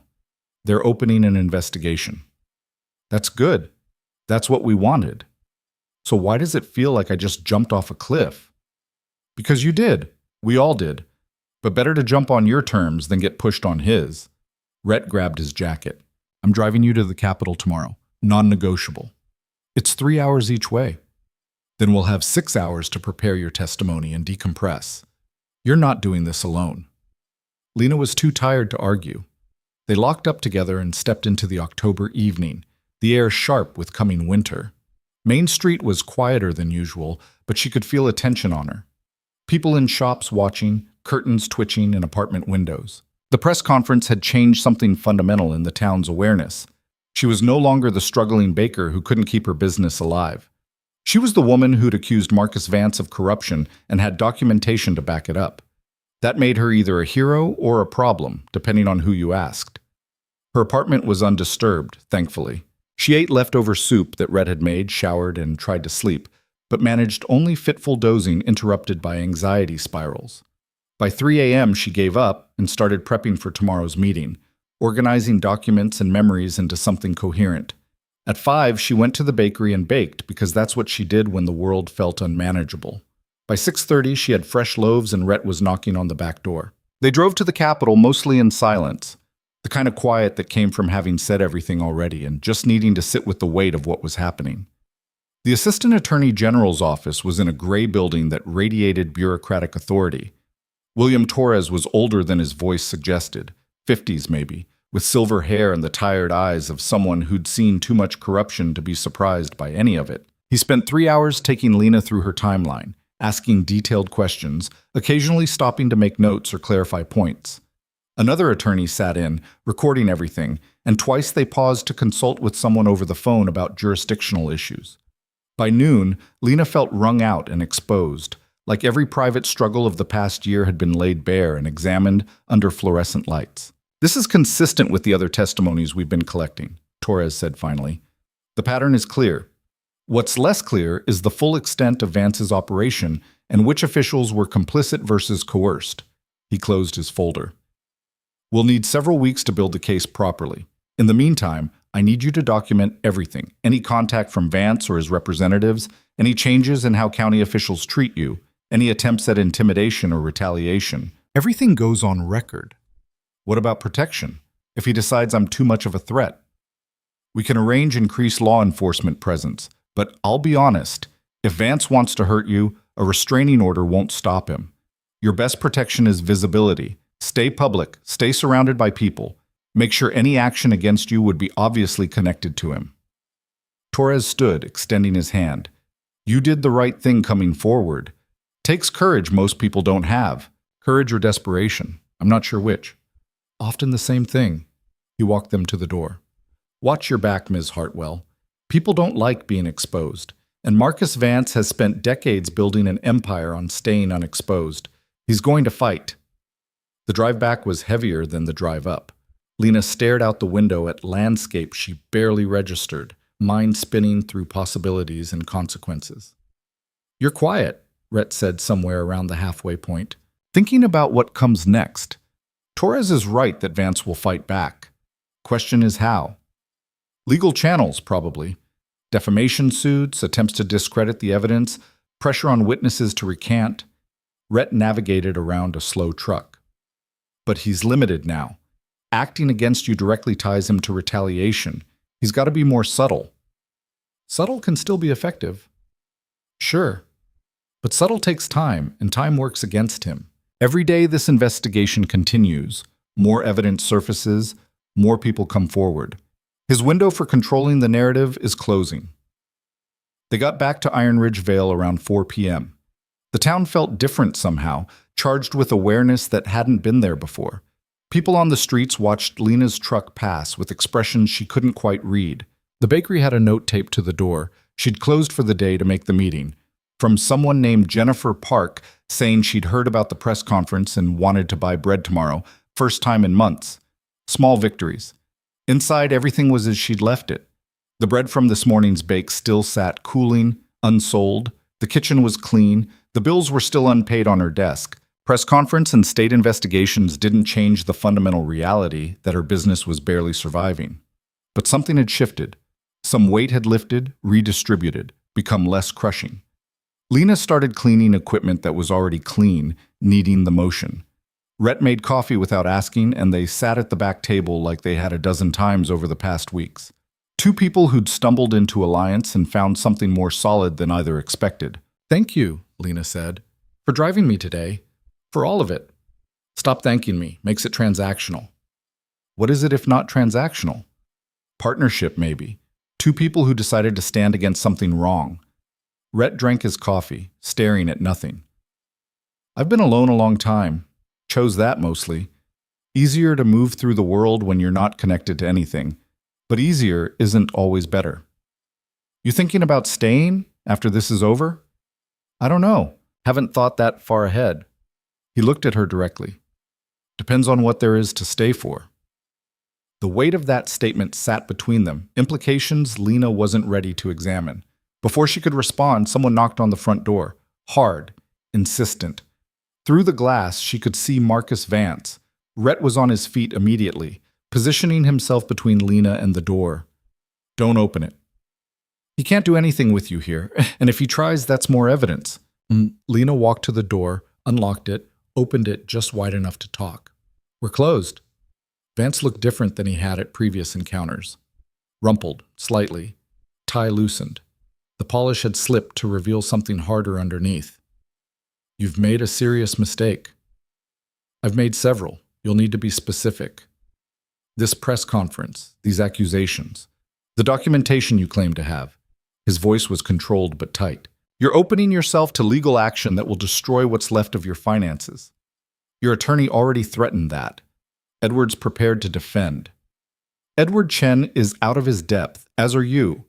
Vance stepped closer to the door and Rhett moved fractionally, ready. I came here as a courtesy, to offer you one final opportunity to back down, retract your statements, admit you were mistaken. In exchange, I'll drop all legal action and we can both move forward. Move forward meaning what? I sell to you anyway? Move forward meaning we end this before it consumes both of us.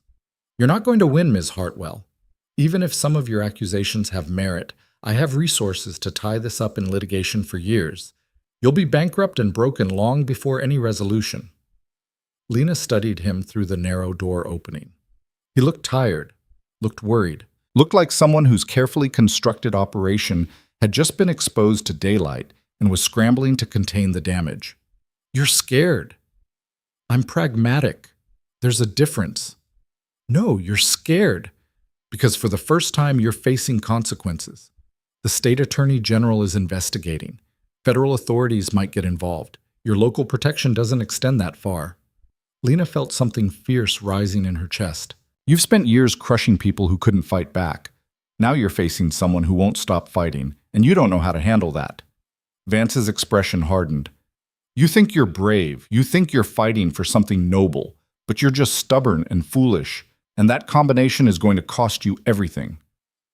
Maybe, but at least I'll lose knowing I didn't surrender to you.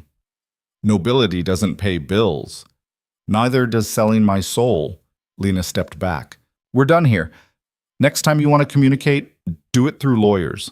She closed the door in his face, locked it, and only then let herself shake. Rhett was beside her immediately, steadying hand on her shoulder. That was either very brave or very stupid, he said. Probably both. Lena's legs felt weak.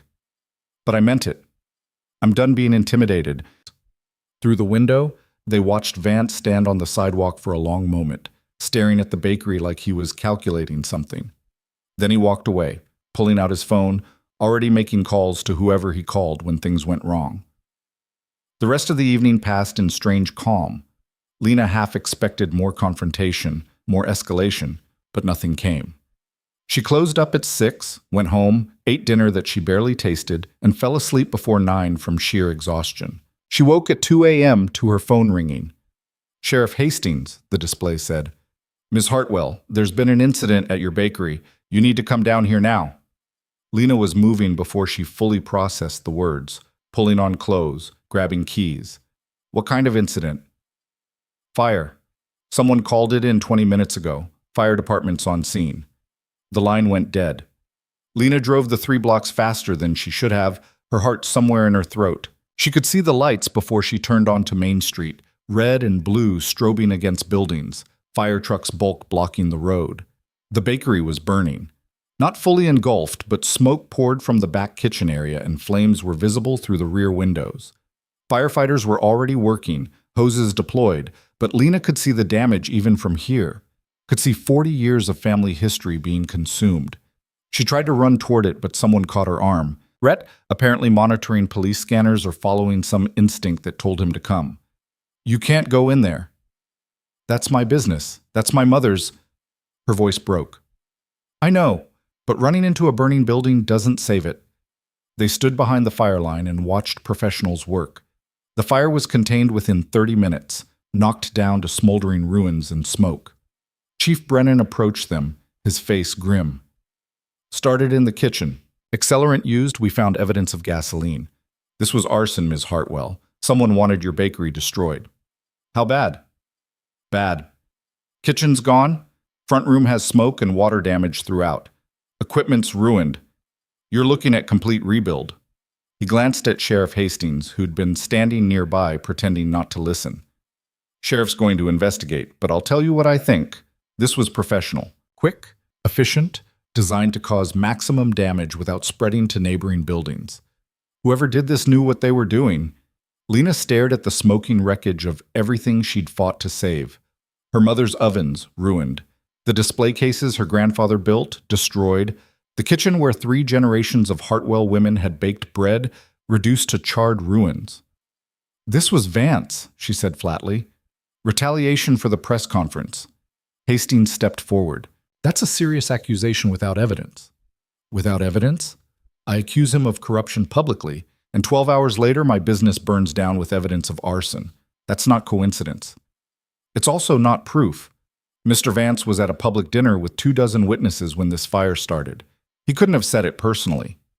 He doesn't do his own dirty work. He pays people. Lena's voice was rising and she didn't care. You know that. Everyone knows that. But you won't investigate because you're on his payroll, same as everyone else in this corrupt system. Careful, Ms. Hartwell. You're upset, but making false accusations against law enforcement can have consequences. Everything has consequences, but only for some people, apparently. She turned to Chief Brennan. Can I go inside? See the damage properly? Not yet. Structure needs to be assessed for safety. Give it 24 hours, then you can walk through with an adjuster. His expression was sympathetic. I'm sorry. I know this place meant a lot to you. Meant. Past tense. Like it was already gone. Already history. Lena stood on Main Street as the sun started rising, painting smoke clouds in shades of orange and pink, watching firefighters pack up equipment and drive away. The bakery sat dark and damaged, yellow tape across the door, the smell of burned wood and chemical accelerant thick in the air. She'd fought so hard, refused to give up, refused to sell, refused to be intimidated. And this was the result. Everything destroyed anyway. Rhett stood beside her, not speaking, just present. After a long time, he said quietly, "This isn't over. Look at it. It's gone. The building's damaged, but what you started yesterday, the investigation, the exposure, the fight, that's still happening. This doesn't stop that. This destroys me financially. Even with insurance, I don't have the resources to rebuild. Vance wins anyway. Vance wins if you stop, if you walk away and let him think destruction works." Rhett turned her to face him, hands on her shoulders. You're exhausted and traumatized and looking at a burned building that represents everything you've lost.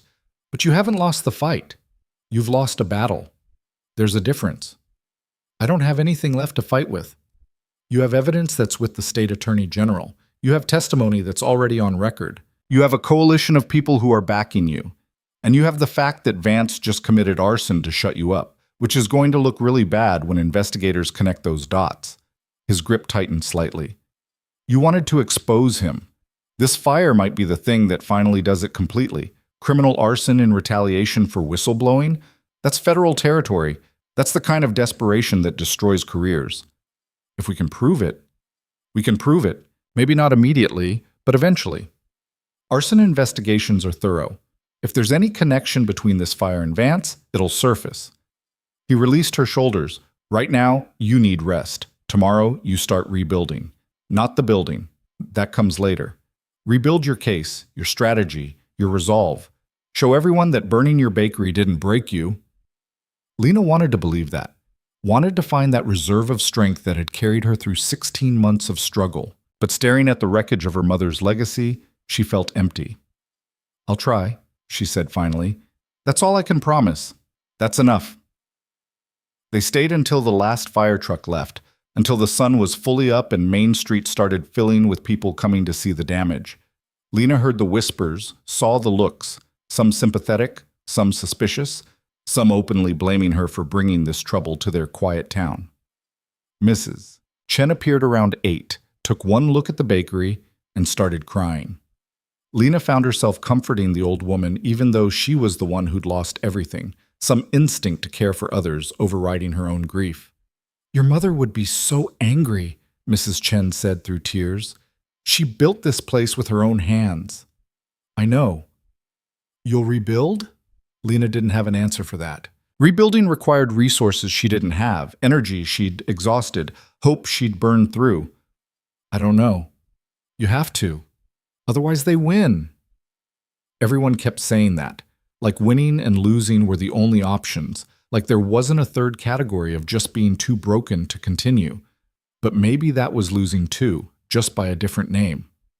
Edward arrived at 9 with news that should have felt important but landed flat. Federal investigators are looking at the fire. Suspicious timing, evidence of accelerant, coming immediately after your allegations against Vance. They're treating it as potentially related to the corruption case. Great. "Lena, this is good. This demonstrates retaliation, shows pattern of escalation. If they can tie Vance to the arson, it's additional charges, additional leverage." "My business is destroyed, Edward. Leverage doesn't rebuild ovens." "No, but insurance settlements and potential damages in civil suits do. If we can prove Vance ordered this, you're looking at substantial compensation." He saw her expression and softened slightly. "I know that's not what you care about right now, but practically speaking, this might be the thing that gives you resources to actually rebuild properly. Not just survive, but thrive." Lena didn't have the energy to explain that compensation felt meaningless when the thing being compensated was irreplaceable. Her mother's bakery wasn't just a building or equipment. It was memory and continuity and connection to something larger than herself. You couldn't rebuild that with insurance money. But she nodded anyway, let Edward think she understood, because people needed her to be strong and functional when she felt neither. The day crawled forward. Insurance adjusters came and went. Fire investigators asked questions Lena answered mechanically. Reporters showed up wanting reactions, and she gave them nothing, just stood in front of her ruined bakery and let the cameras capture what defeat looked like. By evening, she was alone again. Even Rhett had gone, sensing maybe that she needed space to process. She stood across the street from Hartwell and daughter as lights came on up and down Main Street, the bakery remaining dark, a gap in the familiar pattern. 40 years her mother had kept those lights on. 16 months she'd tried to do the same. Now darkness, and she didn't know if she had the strength to bring light back. Her phone buzzed, text from a number she didn't recognize. "You should have taken the offer. This is your last warning." Lena stared at the message, something cold settling in her chest. Not fear exactly. Something harder. Because in threatening her even after burning her business, Vance had revealed his fundamental miscalculation. He thought destruction would break her will. Thought taking everything would make her surrender. But you couldn't break someone who'd already lost what mattered most. Her mother was dead. Her business was burned. Her community had turned against her. She'd already survived the worst. Everything after was just details. And if she was already destroyed, she had nothing left to lose. That made her more dangerous than Vance understood. Lena looked at her burned bakery, at the ruin of everything she'd fought to save, and felt something shift. Not hope. Something colder and more useful. Determination. She'd expose Marcus Vance if it took everything she had left. Would drag him into daylight and watch him answer for every business he'd destroyed, every life he'd ruined, every person he'd crushed under his ambition. Not because she thought she'd win, not because justice was guaranteed, because some fights were worth having even when you knew they'd cost more than you could afford. And Marcus Vance had just learned he'd targeted the wrong person. The threatening text changed something fundamental in Lena's calculus. She forwarded it to Edward, to Assistant Attorney General Torres, to Chief Brennan. Then she posted a screenshot on every social media platform she had, along with a simple caption, "This is what retaliation looks like. My business burned last night. This arrived today. Marcus Vance wants me silent. I'm done being silent." The post went viral within hours. Regional news picked it up. National outlets started calling. By the next morning, Lena's story had spread beyond Iron Ridge Vale's ability to contain or dismiss it.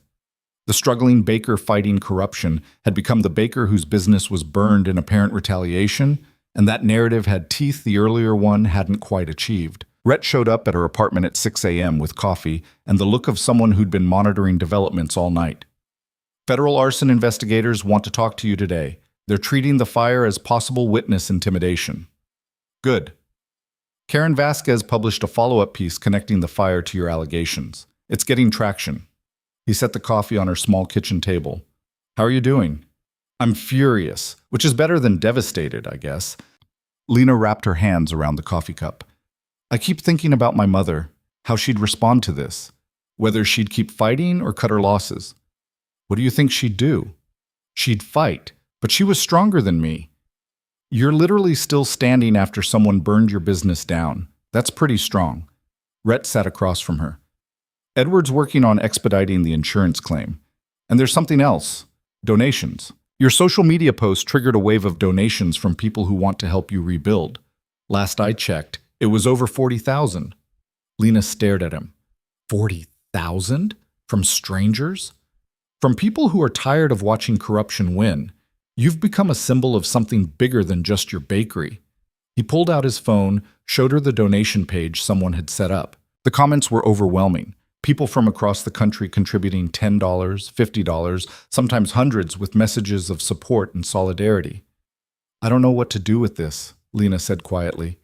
People are giving me money and I don't even know if I'm rebuilding. Don't know if I have it in me. You don't have to decide today. Take the support. Let the investigation develop. See what happens. Rhett's voice was gentle. But Lena, you're winning. Maybe not in the way you expected, but you're winning. Vance is on the defensive, federal authorities are involved, and public opinion has turned completely against him. That's victory, even if it doesn't feel like it yet. The federal investigators arrived at 9. 2 agents in dark suits who treated Lena's apartment like a crime scene, methodically documenting the threatening text, asking detailed questions about timeline and context. They were professional, thorough, and revealed nothing about what they knew or suspected. We've identified the phone number, the lead agent said. It's a burner, purchased with cash 3 days ago from a convenience store in the valley. No security cameras, no useful witnesses, dead end for direct connection. But it's still evidence of ongoing intimidation, Lena said. It is. Combined with the arson, the timing, and the documented pattern of harassment, it establishes motive and behavior. We're building a circumstantial case. Would prefer direct evidence, but circumstantial can be enough with sufficient volume.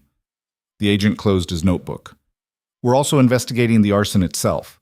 Accelerant used was common gasoline, but the ignition method shows sophistication. Whoever set this fire had experience or training. We're looking at known arsonists for hire in the region. You think Vance hired someone? We think someone hired someone. Following the money is often more productive than following the matches. He stood. Keep documenting everything, any contact, any threats, any suspicious activity. You're doing well, Ms. Hartwell. Most witnesses fold under this kind of pressure. After they left, Lena sat in her apartment feeling the weight of being a symbol she hadn't chosen to become. She just wanted to keep her mother's bakery alive. Now she was the face of resistance against corruption, carrying expectations and hopes from thousands of people she'd never meet. Edward called at noon with an update that shifted everything again. Richard Saunders resigned from the Board of Supervisors this morning, cited personal reasons, but the timing is suspicious. Saunders is Vance's brother-in-law, the one who votes however Vance tells him. Was. Past tense. And here's where it gets interesting. His resignation letter included a paragraph about ensuring ethical governance and distance from potential conflicts of interest. That's lawyer speak for, I'm getting out before the investigation reaches me. Edward's excitement was audible. Rats leaving a sinking ship, Lena. When insiders start breaking ranks, the structure collapses fast. Does this help our case? It helps establish that people close to Vance are worried enough to distance themselves publicly. We can subpoena Saunders, offer immunity in exchange for testimony. If he was involved in any of the coordination, he's now motivated to cooperate. Papers rustled. Torres is already reaching out to his attorney. This could be the break we need. Lena allowed herself a small moment of hope. What about the fire? Insurance? Adjuster finished his assessment. You're covered for the full rebuild. Equipment, inventory, structural repairs. They're cutting a check for $180,000 minus your deductible. Combined with the donations, you'll have enough to rebuild better than before. If I rebuild. When you rebuild, Edward corrected, because giving up now means Vance wins through arson what he couldn't win through intimidation. You're not going to let that happen. You're very confident about my decisions. I'm confident about who you are. You don't quit. It's annoying sometimes, but in this case it's useful. His tone shifted.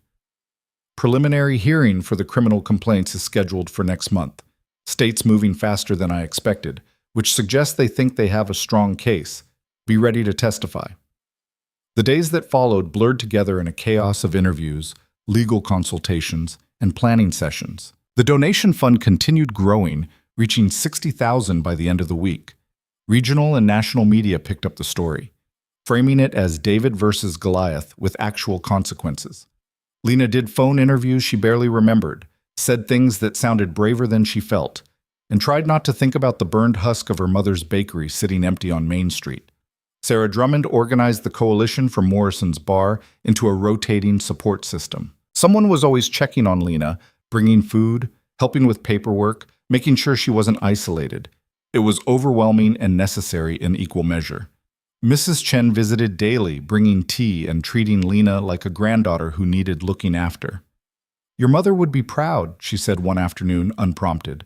Not of the fire, of how you're handling it, of refusing to break. I feel pretty broken. Feeling broken and being broken are different. You're still here, still fighting. That's what matters. She poured tea with steady hands. I've lived in this town 60 years, watched it change, watched people come and go. Marcus Vance isn't the first powerful man to think he owns everything, but he might be the first to face real consequences, and that's because of you. It's because of evidence Patricia provided.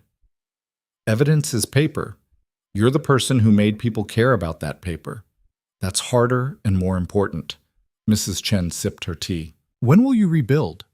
I don't know. The money's there, but Lena stopped, trying to articulate something she barely understood herself. What if I rebuild and he just burns it down again? What if all of this is for nothing? Then you rebuild again and again until he gets tired or imprisoned or realizes you can't be destroyed by fire. Mrs. Chen set down her cup. My husband used to say that persistence is its own form of victory. You don't have to win spectacularly. You just have to refuse to lose. 2 weeks after the fire, Richard Saunders agreed to cooperate with prosecutors in exchange for immunity. Edward called with the news, barely containing his excitement. He's giving them everything: years of coordination between Vance and county officials, financial records showing payments, communications about targeting specific businesses. This is bigger than we thought, Lena. Vance wasn't just harassing businesses. He was operating a systematic corruption network that touched multiple departments and dozens of properties. How long until charges? Torres says within a month. They want to build an airtight case, but Saunders' testimony accelerates the timeline considerably. Edward paused. There's something else. Vance's primary attorney withdrew from representation yesterday, cited irreconcilable differences with the client. But that's usually code for, my client lied to me and I don't want to go down with him. So he's alone now? He's scrambling for new representation, but good attorneys don't want to touch this. The case is too public, too documented, too likely to fail. He's going to end up with whoever's desperate enough to take an unwinnable case for the money.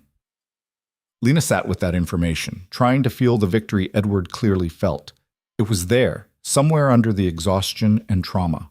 The satisfaction of knowing that Vance's operation was crumbling, that consequences were coming. But it was muted by the reality of her burned bakery and uncertain future. Rhett found her that evening, sitting in front of the burned building, just staring at the damage that had been partially cleaned up but remained fundamentally destroyed. He sat beside her without speaking, the two of them watching the sunset behind damaged walls. I'm thinking about rebuilding, Lena said finally. Not thinking about it, really. Decided, I guess. But I'm terrified. Of what? Of it not being the same, of building something new in place of something old and it feeling wrong. My mother's bakery is gone. Whatever I build here will be mine, not hers, and I don't know if that's what I want. What do you want? Lena thought about that. I want to make bread. I want to serve this community. I want to prove that someone like Vance can't just erase people who get in his way. She was quiet for a moment.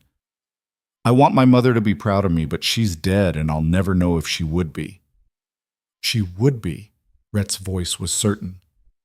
She'd be proud that you fought, that you refused to surrender, that you built something better from what was destroyed. He gestured at the building. This place. It was her legacy. But what you're doing now, exposing corruption, inspiring other people to fight back, that's your legacy. Different, but equally important. You're annoyingly optimistic. I'm realistic. There's a difference. He stood, extended a hand to help her up. Come on.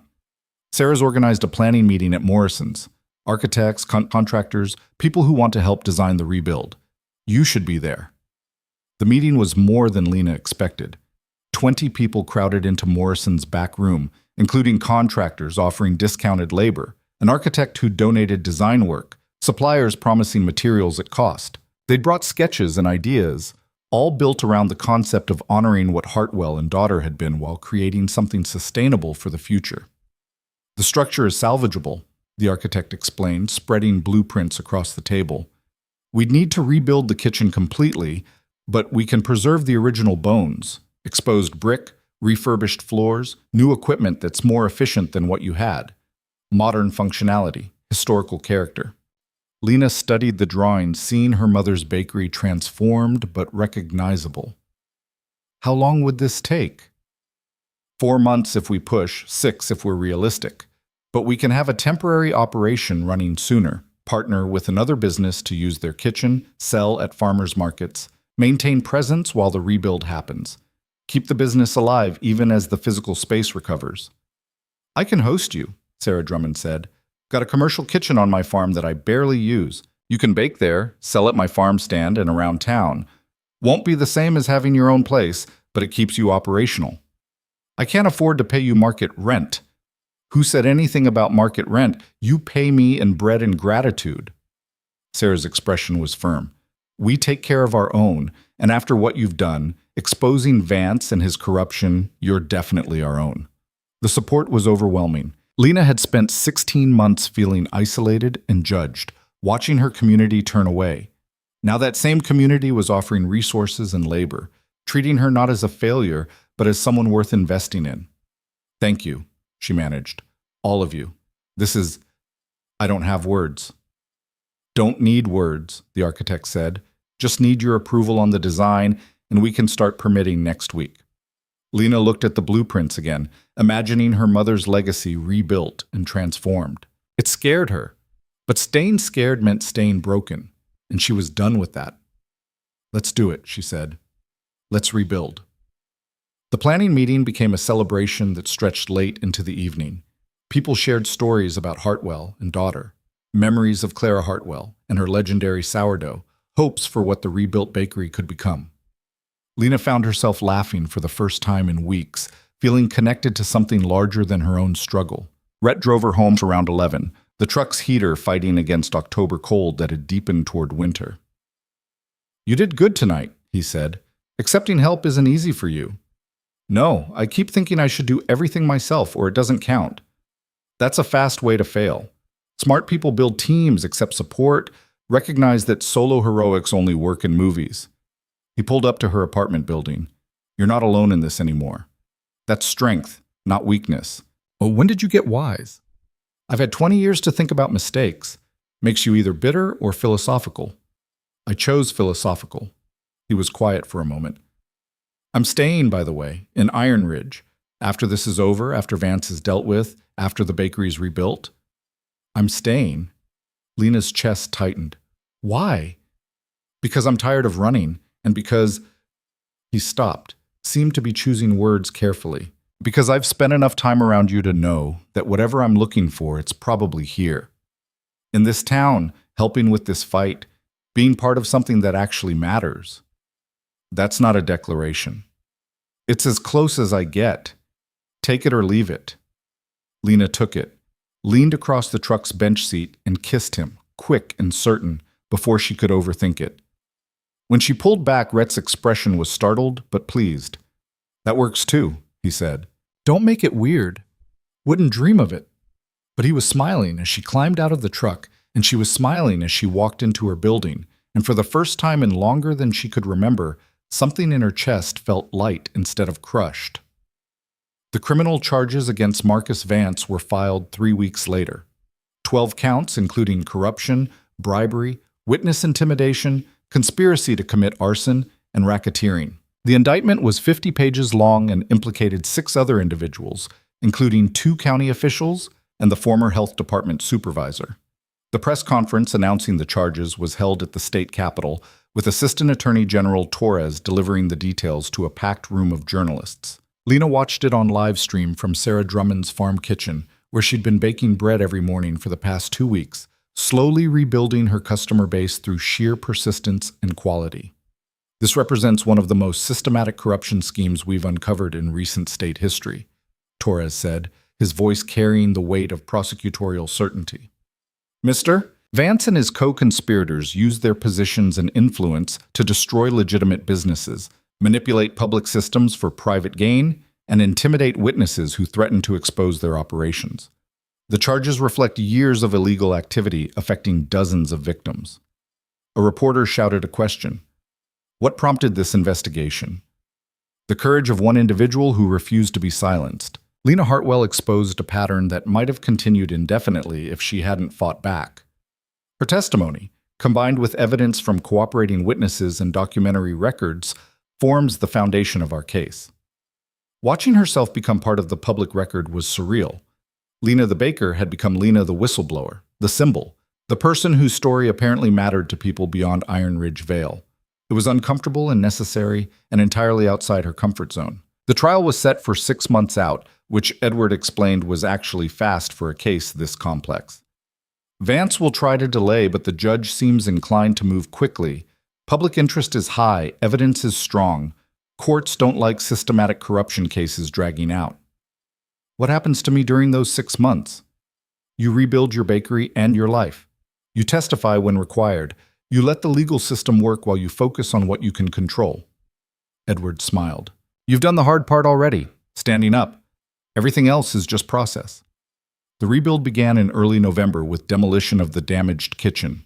Lena stood with the architect and contractors, watching her mother's old equipment get hauled away, and felt a complicated mix of grief and relief. The ovens Clara had used for 20 years were beyond repair, their metal warped and blackened, but they'd served well. Now it was time for new equipment that would serve the next 20 years. The construction timeline held mostly steady. By December, the structural work was complete and new kitchen equipment was being installed. By January, the walls were painted and floors refinished. By February, Lena was doing test bakes in her own space again, learning the quirks of new ovens and adjusting recipes that had been developed on different equipment. The grand reopening was scheduled for March 1st, exactly 5 months after the fire. Lena had agonized over whether to make it a big event or quiet return, eventually settling on something in between. A soft opening for the community followed by normal operations. No press conferences, no cameras, just bread and the people who wanted to buy it. The night before reopening, Lena couldn't sleep. She went to the bakery at midnight and just walked through it, touching surfaces, checking equipment, trying to make peace with the fact that this was her mother's legacy transformed into something new. The exposed brick the architect had preserved, the modern ovens that would bake more efficiently than the old ones, the display cases built by a local craftsman rather than her grandfather. Different, but carrying forward the same purpose. Rhett found her there around 2 a.m. Figured I'd find you here. Can't sleep. Nervous about tomorrow? Terrified. What if nobody comes? What if they do come, but the bread isn't good enough? What if I've built this whole thing and it fails anyway? The fears poured out uncensored. What if I'm not my mother and that's all this town wanted? Rhett moved through the kitchen, examining the new setup with genuine interest. This setup is better than what your mother had. More efficient, more capacity, better ventilation. You can produce more bread with less effort. That's not the point. It is, though. Your mother built something good with the tools she had. You're building something better with different tools. That's not betrayal, that's evolution. He tested one of the new ovens, checking temperature controls. People didn't come to your mother's bakery because Clara was magic. They came because she made good bread consistently and treated them with respect. You do the same thing. That's what survives. You're saying I'm overthinking this. I'm saying you're human and scared, which is normal before any important thing. But the work is good. Trust that. He moved to where she was standing by the display cases. I've been eating your bread for months now. It's excellent. Tomorrow, other people will figure that out too. Lena leaned against him, drawing comfort from solid presence. Thank you for everything. For the loan that started this, for standing with me through all of it, for not leaving when things got hard. Where would I go? You're the most interesting thing that's happened to me in 20 years. His voice was light but sincere. Plus, I'm invested now. Want to see how this ends. How do you think it ends? With you running a successful bakery and me doing whatever I do next. Haven't figured that part out yet. You could work here, if you wanted. I'll need help once production ramps up. Are you offering me a job? I'm offering you a place, if you want it. Rhett was quiet for a moment, and Lena wondered if she'd pushed too far too fast. Then he said, Yeah, I want it. They stayed in the bakery until dawn started filtering through the front windows, not talking much, just being present in the space that had cost so much to reclaim. At 5 a.m., Lena started her first official bake in the new kitchen, the ovens heating efficiently, the dough responding exactly as it should. By 6:30, she had 3 dozen loaves ready, and the bakery smelled like it was supposed to. Yeast and heat and possibility. She unlocked the front door at 7 a.m., turned the sign to open, and waited. Mrs. Chen arrived first, as she had every morning for years before the fire. She bought her usual sesame bun and coffee, paid exact change, and settled into the same table she'd always preferred. A statement of continuity that made Lena's throat tight. Others followed. Sarah Drummond with a bouquet of flowers from her farm. Michelle Nakamura with her book club, 8 women who'd decided to make the reopening their weekly meeting spot. Daniel Cross and Angela Morrison and James Porter, the coalition from Morrison's bar, coming to show support. Strangers who'd read about the fight and wanted to see what a bakery that had refused to die actually looked like. By 9 a.m., Lena had sold through half her inventory. By noon, she was completely sold out and taking orders for tomorrow. By closing time, she'd made more revenue in one day than she'd managed in the 3 months before the fire. The success wasn't because her bread had suddenly improved. The bread was what it had always been. Good, consistent, made with care. What had changed was perception. She wasn't the baker who couldn't live up to her mother anymore. She was the baker who'd fought corruption and won, and people wanted to support that narrative with their wallets. This feels weird, she told Rhett while they cleaned up after closing. Being successful because of the fight rather than the product. It's both. People come initially because of the story. They keep coming because of the quality. Give it a month, the curiosity seekers will fade, and you'll be left with actual customers. That's when you know if it's sustainable. Always so pragmatic. One of us has to be. The trial began in April, drawing media attention that Iron Ridge Vale hadn't experienced in its history. Satellite trucks parked on Main Street. Reporters did stand-ups in front of Hartwell and daughter. The bakery itself became a pilgrimage site for people interested in the David versus Goliath narrative, which was great for business but exhausting for Lena's sense of privacy. She testified on the 3rd day, spending 6 hours on the stand walking through her experiences with clinical precision.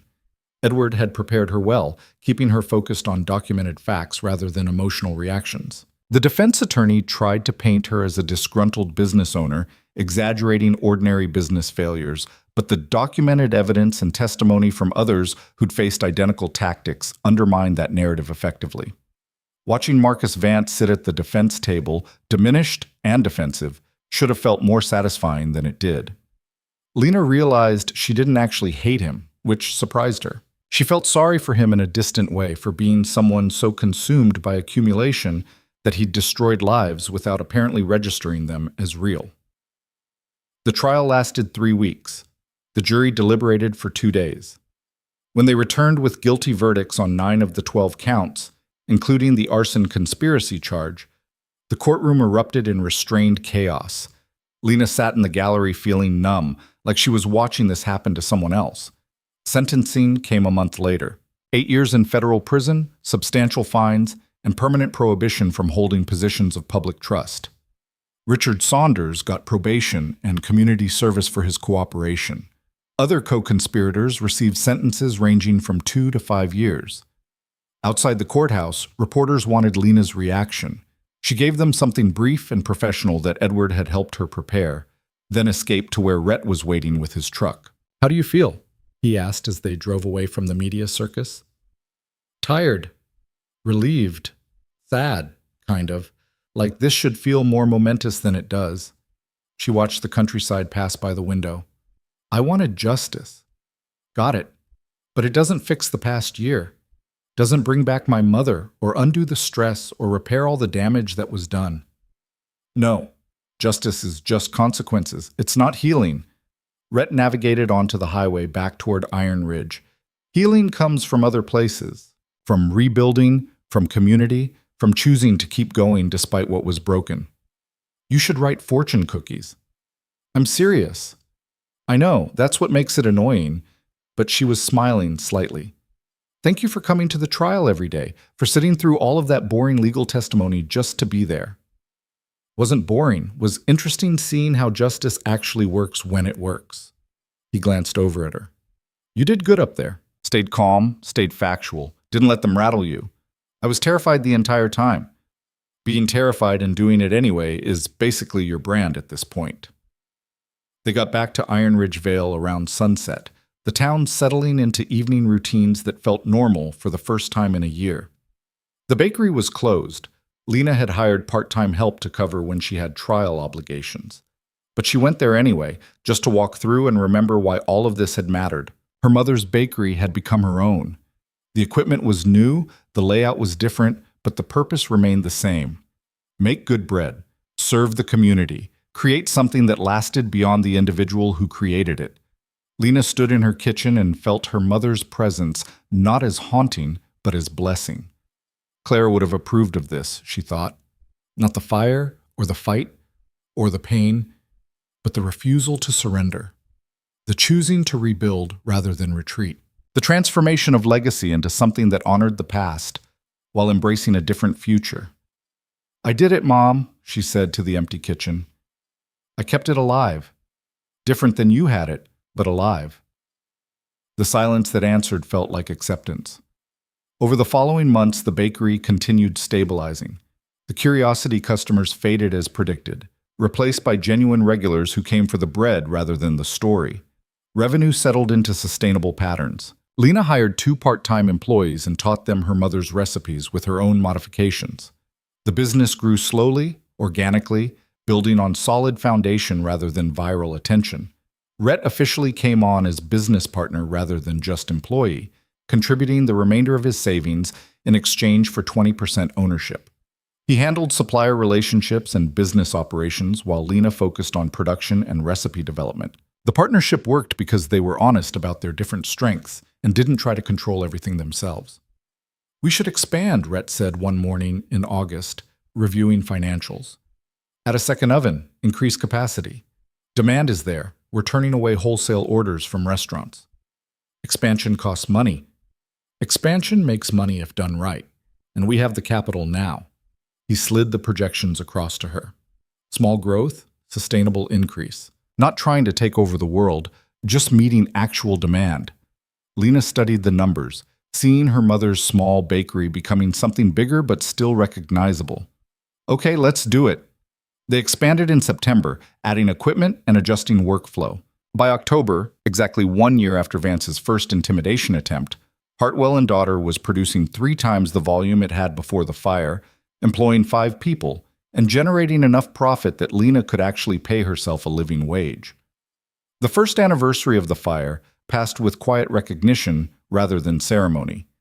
Lena baked an extra batch of sourdough and donated it to the community center, a small acknowledgement of how far things had come. That evening, she and Rhett sat on the apartment steps watching the sun set over Iron Ridge Vale, tired but content.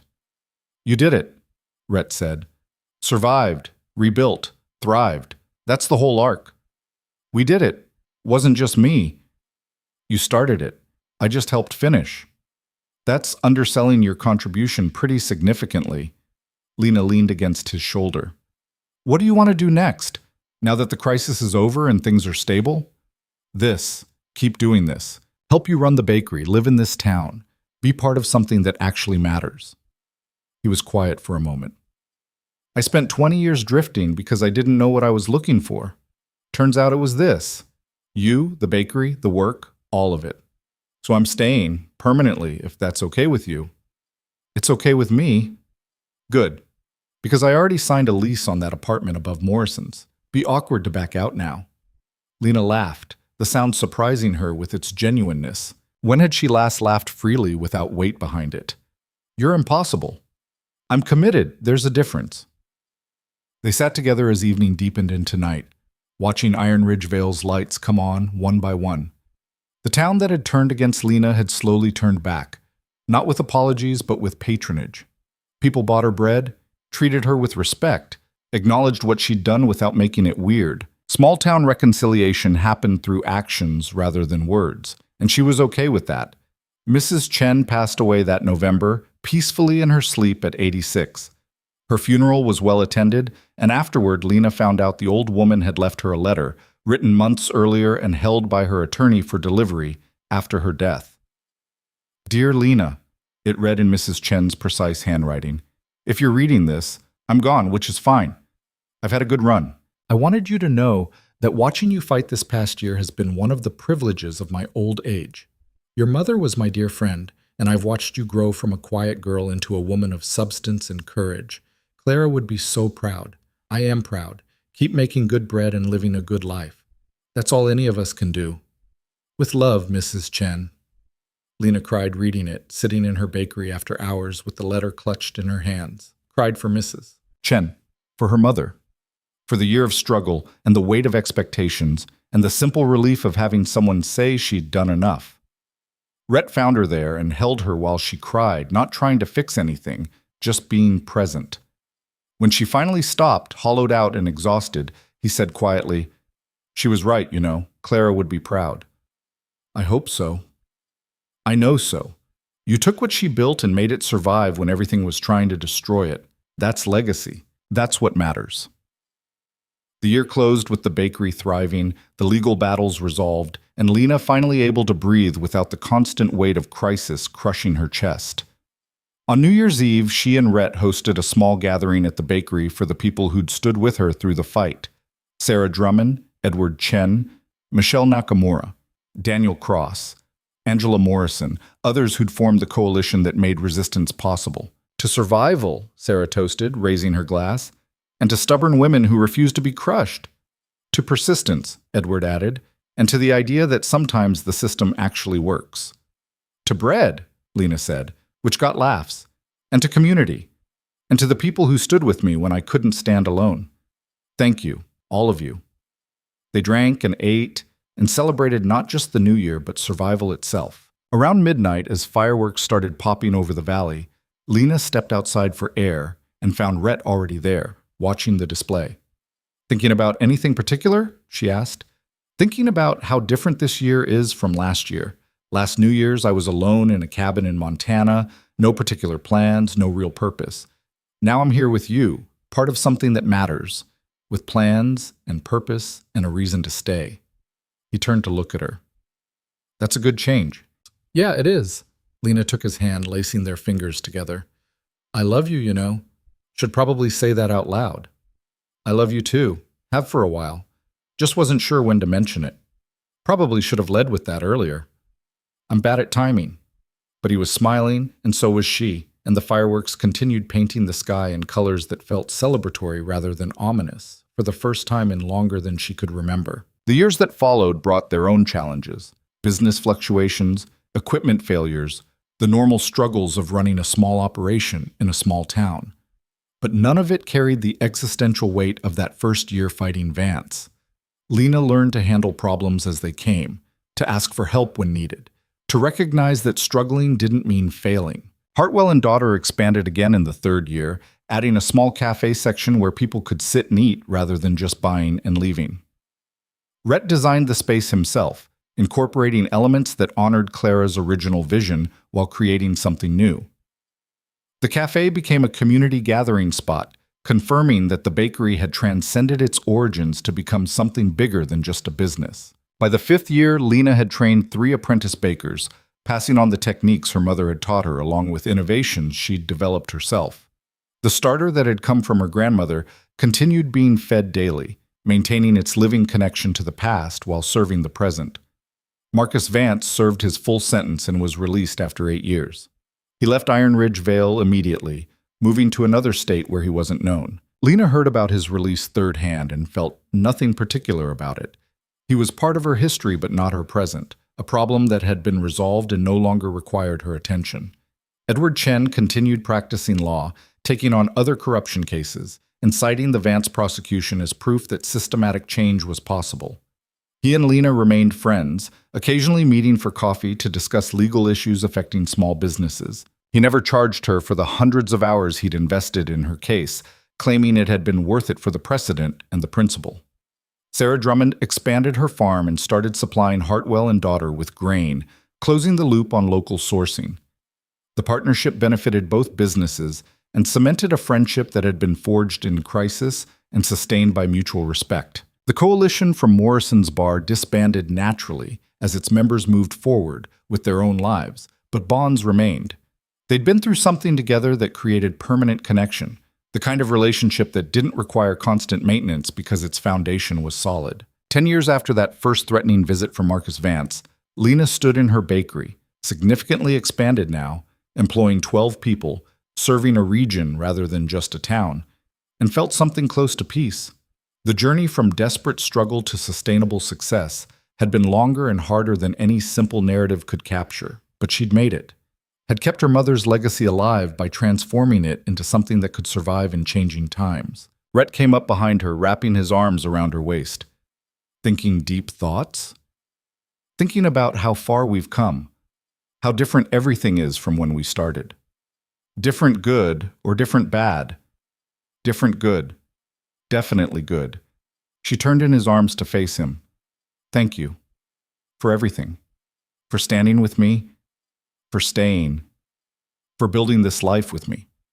Best decision I ever made, saying yes to you. I don't remember asking. You didn't have to. Some things you just know. He kissed her forehead. Come on. We've got a morning rush to prep for. Empire doesn't run itself. Empire, it's a bakery. It's your empire. Own it. Lena laughed and followed him into the kitchen where the ovens were already heating, where dough was proofing, where the day's work waited with familiar demands. She tied on her apron, the same one her mother had worn, repaired and maintained through the years, and started the morning routine that had anchored her through everything: flour, water, salt, time. Elements combining into something greater than their parts. Like her life, like her relationship with Rhett, like the community that had eventually embraced her fight as their own. She'd wanted to save her mother's bakery and had ended up saving herself instead, discovering strength she hadn't known she possessed, and building something that would last beyond her own lifetime. The journey had cost more than she'd wanted to pay: grief and trauma, and a year of her life she'd never get back. But standing in her successful bakery, surrounded by people she employed and cared for, partnered with someone who chose her daily, Lena understood that some things were worth the cost. That fighting for what mattered wasn't about winning perfectly, but about refusing to stop until something better emerged from the struggle. Her mother would have understood that, would have recognized the stubbornness and determination as traits inherited and refined, would have been proud not because Lena had succeeded spectacularly, but because she'd refused to surrender, even when surrender would have been easier. The front door unlocked. Mrs. Park came in first, as she had every morning for the past decade, ordering the same sesame bun and coffee Mrs. Chen had favored. Continuity and change, tradition and innovation, all existing together in the space Lena had fought to reclaim. She served her customer with a smile, took payment, and prepared for the day ahead. Just another morning in Iron Ridge Vale, in a bakery that had survived attempted destruction and emerged stronger. Just another day of making good bread and living a good life. That, Lena had finally learned, was victory enough.